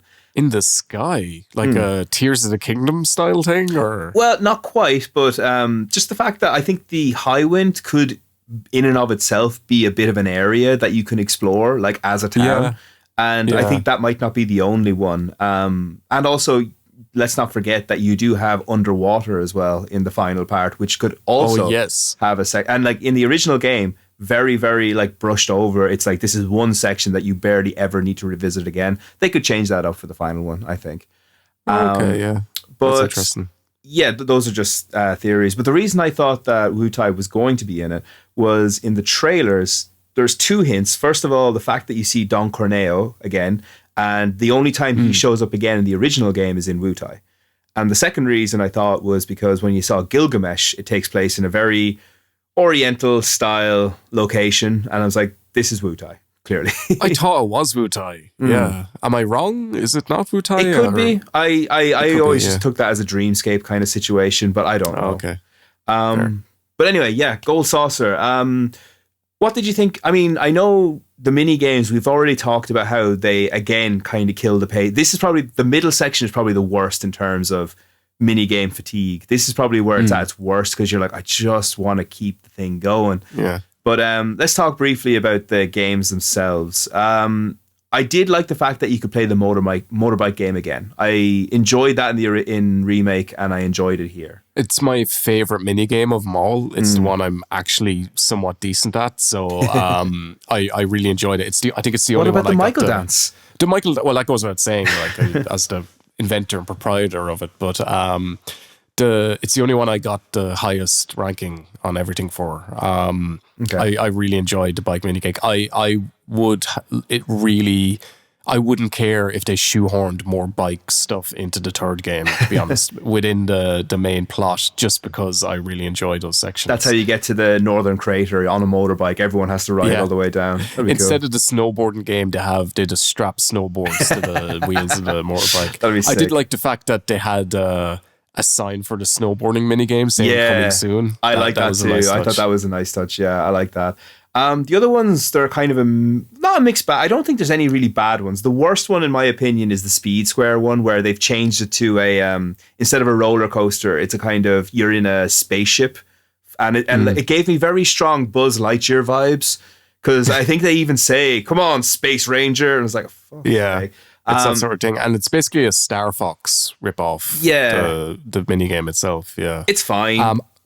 I was really impressed just the amount of detail that was in this, because that's the one, I think I only played it once and then never played it again, but like, they have a whole character and big elaborate set, and you get into like a VR looking, like almost like a big arcade. You know, back in the day you could get into a car with a steering wheel in the arcade for certain machines. I was just impressed that I had all that. Playing the game, it was grand. I was like, how did you put another type of game in here? Like, it's just, it gets to a point of insanity. That's the entire vibe of most of this game. Every time you do like a mini game, it's like, this is incredibly detailed. How did you put so many resources into this when nobody really wants to spend that much time in it? Yeah. I did like, one thing I thought was done really well was the chocobo races. I thought they did a great job with those, because in the original game, there's 2 tracks. One of them is just the same as the shorter track. It's just elongated slightly. And I felt like there was a bit more nuance to this. Not so much that I felt like it detracted from the other games, but when I was playing through them, I was like, I'm appreciating the fact that there is variety here. There's strategies to actually winning it. It's not just a case of hold down, square and occasionally press circle to win the game. Yeah. It was nice. I did enjoy less when I did play through some of the races. I didn't finish the Billy side quest on this, but they introduced some mechanics later on, and I can't remember what they are, but like there's more to do. Yeah, depending on the gear that your Chocobo is wearing, he has different moves and stuff. Yeah. I didn't mind. Again, it's one of those things where it's surprising how deep it is, and you can engage with it if you want, but it's just not quite deep enough to make you want to do it. You know, it's deep. It's deep enough to be competent, but not deep enough to be enticing. Yeah, it's a definite improvement on the original, like you were saying, and again, all the stuff around it, the dressing of it is very impressive as well. But it's not one I engaged with too much, I will say. But maybe, I don't know, maybe in the third game I'll do a bit more and try to get a gold Chocobo or whatever. But like, it was fine for me. It was fine. And yeah, I mean, the battle square is a Colosseum. It's very almost identical to the one that was in Walmart back in the way. So I don't think there's too much we need to say about that. Did you like Dio, actually? I personally thought he was brilliant. I really enjoyed him, like just constantly going in and like flexing. Funny enough, in one cutscene he's in, it's the one where after, I'm skipping ahead, but after dying shoots all those people and he sort of gives you the ultimatum of, you go find a guy and I'll let you free or whatever. Because of, do you know, like as you're running around, there's physics objects in the game where you can like knock over crates and stuff like that and they'll bounce around.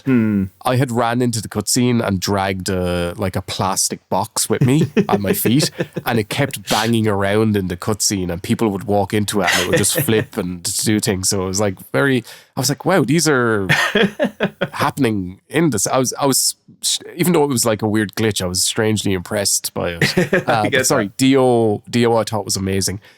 There are one or 2 points where he turns up that don't work, or one specifically that we'll talk about in the next. I think I know exactly the bit that you're talking about. But I do. Yeah, he's amazing. They love when they're working with characters like that who are over the top. I think they struggle a bit more with more subtle characters sometimes, but those big stupid characters they nail. They're great. Yeah. One thing I want to mention that I absolutely loved is the Ghost Hotel has so many subtle little amazing references, like the Tonberry. That was my favorite thing, the little air purifier Tonberry and the cute noise it makes. He was amazing. Fantastic. I love that. That was so good.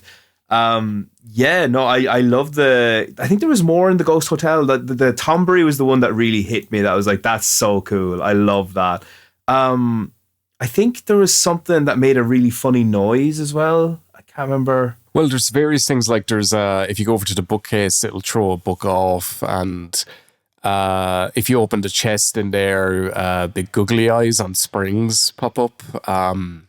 And there's a statue its head will turn and follow you around the room. That might have been it, maybe. I love all the stuff. The only thing I tried to look for it, but I couldn't find it. Do you know in the original there's like there's something in the room that will make Kefka's laugh? Yeah, I was looking for that as well. I couldn't find it. Yeah, I don't think it's in this one, unfortunately. Oh yeah, I was surprised. I was like, surely you'd put that in. It's such an easy win. But yeah, I don't know. But the last thing I think we should talk about, just before we hang this up now, we're going to leave this when we fall into the desert prison, but around this time we meet our next party member. And how do you pronounce this guy's name? I've never been able to get it right. I say Kat Sith, but it's Kate Sith. Kate Sith. Oh yeah, they do say Kate in this, don't they? Kate Sith. It's actually and appropriately enough they gave him a Scottish accent because it's a Celtic term. Originating in Scotland for like a cat spirit. Makes sense. Of some kind. And I've heard it as Kite. I've heard it as Coich. And this is the thing, it's very confusing. But you know, as you say that's the very first time I've realised, oh, that's why he has a Scottish accent. It actually makes so much sense now. I loved the voice actor for Kate Sid. I thought he was phenomenal. Yeah, I think one of the biggest fucking wins for this game is they managed to make him likable. Yeah. Because he's such a, and like it's not perfect, there's certain things that don't work with him, but and he's such a weird character. Of all the characters who join, it's such a left field thing, and the way he joins is so stupid as well in the original. But they managed to make it work, and I agree. I think a lot of that is how endearing the voice performance is. They actually, I didn't double check this, but I thought I read that they actually got a Scottish actor for it as well, which is so important. I think so, because I could listen to him all day. I loved his performance. And it's interesting because in Advent Children, he speaks as well. And he's Scottish in that too. But I hated it when I heard it then. Yeah. I really didn't like the direction they took with it. But this time, it really works. And he leans into, this is something that I'm very hyper aware of living in Japan, but they lean into that very particular Japan brand of cuteness, where he does every now and then he'll do that thing where he puts his paws forward and he does this kind of like lean around saying like that kind of thing. And I'm like, oh man, that is so Japanese, but it works really, really well. There are some confusing things to him plot wise that'll come up later, and it might just be me reading things. Like, first of all, everyone knows he works for Shinra. That's correct, like, because they make reference to that throughout, like, even when they first meet him and all. But then are they aware he's like an animatronic toy that's being controlled by someone else at Shinra? This is one of those situations I think you have to suspend your disbelief, because I think they do, but they're just kind of like, look, it's easier not to think about it. Let's just think of you as a real person, you know, and leave it at that, because it is a case. Because if you take even a second to imagine how exactly is Reeve controlling this guy, it gets really, really, like, has he got a remote control? Like, is it like Iron Man? How does he go to the toilet? Exactly. All these things, you know? It's one of those things. Don't think about it. Just go with it. That would be my advice on this one, because the more you think about it, the worse a character he becomes. And I'd hate for that to happen, because again, I really like him as a character. I think, and like, he's so well animated is the thing. Yeah. He is, and like, a really good job. Both him and the giant Moogle itself, crazy well animated. The texture, you can see he's a big blobby thing, you know, and the fur and everything on it. It looks really, really good. Because in the original, I wasn't, like, I'll be honest, the first time I played through this one, I was like 8 or 10 or something. I thought Kate Sit was the big Moogle. I didn't think it was the cat. Yeah. Because that's, you always saw them together, like. So yeah, it's done a lot better. In terms of combat, I'll admit I never got a good handle on using him. He is one of the trickier characters to get a handle on, because so I was looking into this, like, all of his moves, or most of them at least, they're based on luck. And you can take or leave that. Like, I personally don't go in for it much, but this is some advice that my brother gave me. He was playing around the same time. So there's a luck plus materia, and if you level that up enough and give it to him, he becomes an absolute monster. He's a beast. So he's a bit of a crapshoot. He's not easy to handle compared to the rest of them. He is more difficult. But, you know, if you take the time to learn, he's like anyone else. He's like any Tekken character. You practice with him a bit, he'll be grand. Yeah, that's true, actually. And it's not like, not every character has to be a slam dunk in terms of their mechanics either. Yeah. And it's good that they differentiated him, and he's not just, he's Red 13, but in a different skin, basically. It is unfortunate that Kit Kat is involved in one of the like most annoying sections of the game later on in Shinra Manor. But no, overall, really, it's a fucking home run. They took what could be potentially a big stumbling block and actually did a really good job with it, I think. Yeah, no, absolutely. Around the time all this is happening, at the same time, Barrett is going through the gold saucer being a grumpy old bollocks, and he spots who we know to be Dine, because we played the original and also we saw the flashback. I really like Dine's design, actually. Because in the original game, Dine he wasn't as chunky as Barrett, but he was still an imposing figure, and they managed to convey that really well with him here. We're going to go into how they handle Dine in the next one, but at this point we just see he's kind of walking through the battle square, I think. Yes. And he meets him in the lobby or he sees him in the lobby first. But yeah, he goes up to the battle square. Yeah. And this is fairly close to the original as well. We find out that some people have been killed, but unlike the original, we're not blamed for this. We're actually tasked with just finding out who it is, like to prove our innocence, as opposed to just sent to the prison.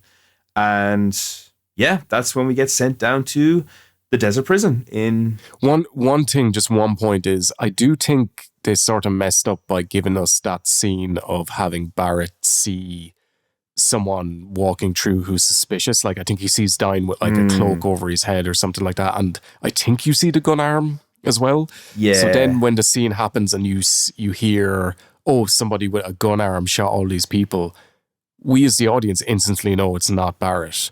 There's never that, because in the original day, like, you get to Gold Sorcerer and Barrett's really sullen and introspective and doesn't want to engage with anyone. You go off and do your thing, and then you hear, oh, somebody shot up a battle square with a gun arm, and then it's left ambiguous until you get down and meet him and get his flashback in the desert prison.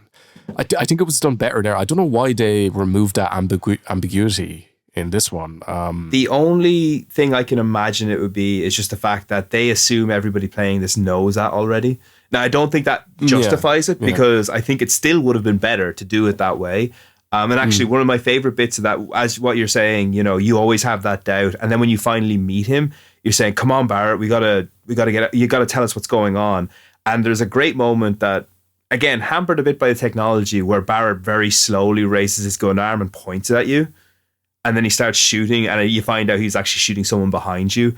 And I wish they'd kept that in it, because I really like that. That was pretty good storytelling. Like you were saying, it looked like he's obviously not shooting where he is on the screen because it's like a PS1 game. But I don't know why they changed that up. But anyway, that's not the end of the world. We'll get into Coral Prison in our next one. We're going to leave it there because we've been talking for, nearly 2 hours at this point. More, maybe. But just one last thing I want to say before, so Coral Prison, there's no way around this. This is one of those moments where I felt like they gamified it, modernized it too much, because Coral Prison, I love the design in the original game. It was really oppressive, really bleak. And in this one, they just did the whole thing of like, okay, it's another hub level, guys. So of course we've got mini games everywhere. It's a mini game hub again. Yeah, exactly. You've just left the mini game hub, and now you're in another one. And I like some of the mini games down there, but you're completely right. It just like fucks with the vibe of that place completely, because they nail it in other. We'll get into it. Like, there's other little details down there that are really good. And it nails that sort of confrontational yet weird tone that the original has, like the guy who follows you around in the original, stuff like that. But yeah, it becomes another minigame hub. Like, it's the same as any other area. Yeah.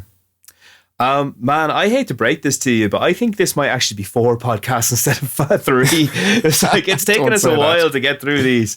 But listen, I'm delighted we're talking about this. I don't think I told the people listening to this now, but Michael wanted me to play this game so badly. He bought this game for me so that we could do this podcast. This is how badly we needed to talk about this. It was at Christmas, so like, even still, it wasn't just for that. But yeah, fair. Yeah, but it's progressing along, and it's really. The sections that we've just gone through, incredible highs and some notable lows. It's a bit all over the place, but for the most part, I still feel it leans more into the highs. So generally, like we'll sum up our thoughts at the end, but I did enjoy. I think that just getting into the granular detail, things. Like, even talking through this with you, things become apparent that are like, oh, I enjoyed that in the moment. Like Costa del Sol, really enjoyed it at the time, but also a huge pace killer and didn't need to be the way it is. But yeah, I really, there's a lot more to talk about with it, I think. Yeah, absolutely. Overall, I feel like it's been quite good, but at this point in the game when I was playing, the fatigue was starting to set in, but I was still riding that high. Yeah. So fair. yeah, I guess we'll go into the rest of it. Next, we'll see how far we get in the next one. I don't know if we're going to finish like in the third one. We'll see how we get on. But yeah, guys, thanks for listening. I hope you've been enjoying it as much as we have. And the next one, we will be starting from the desert prison. We'll see how far we get from there. And yeah, we'll catch you on the flippity flip.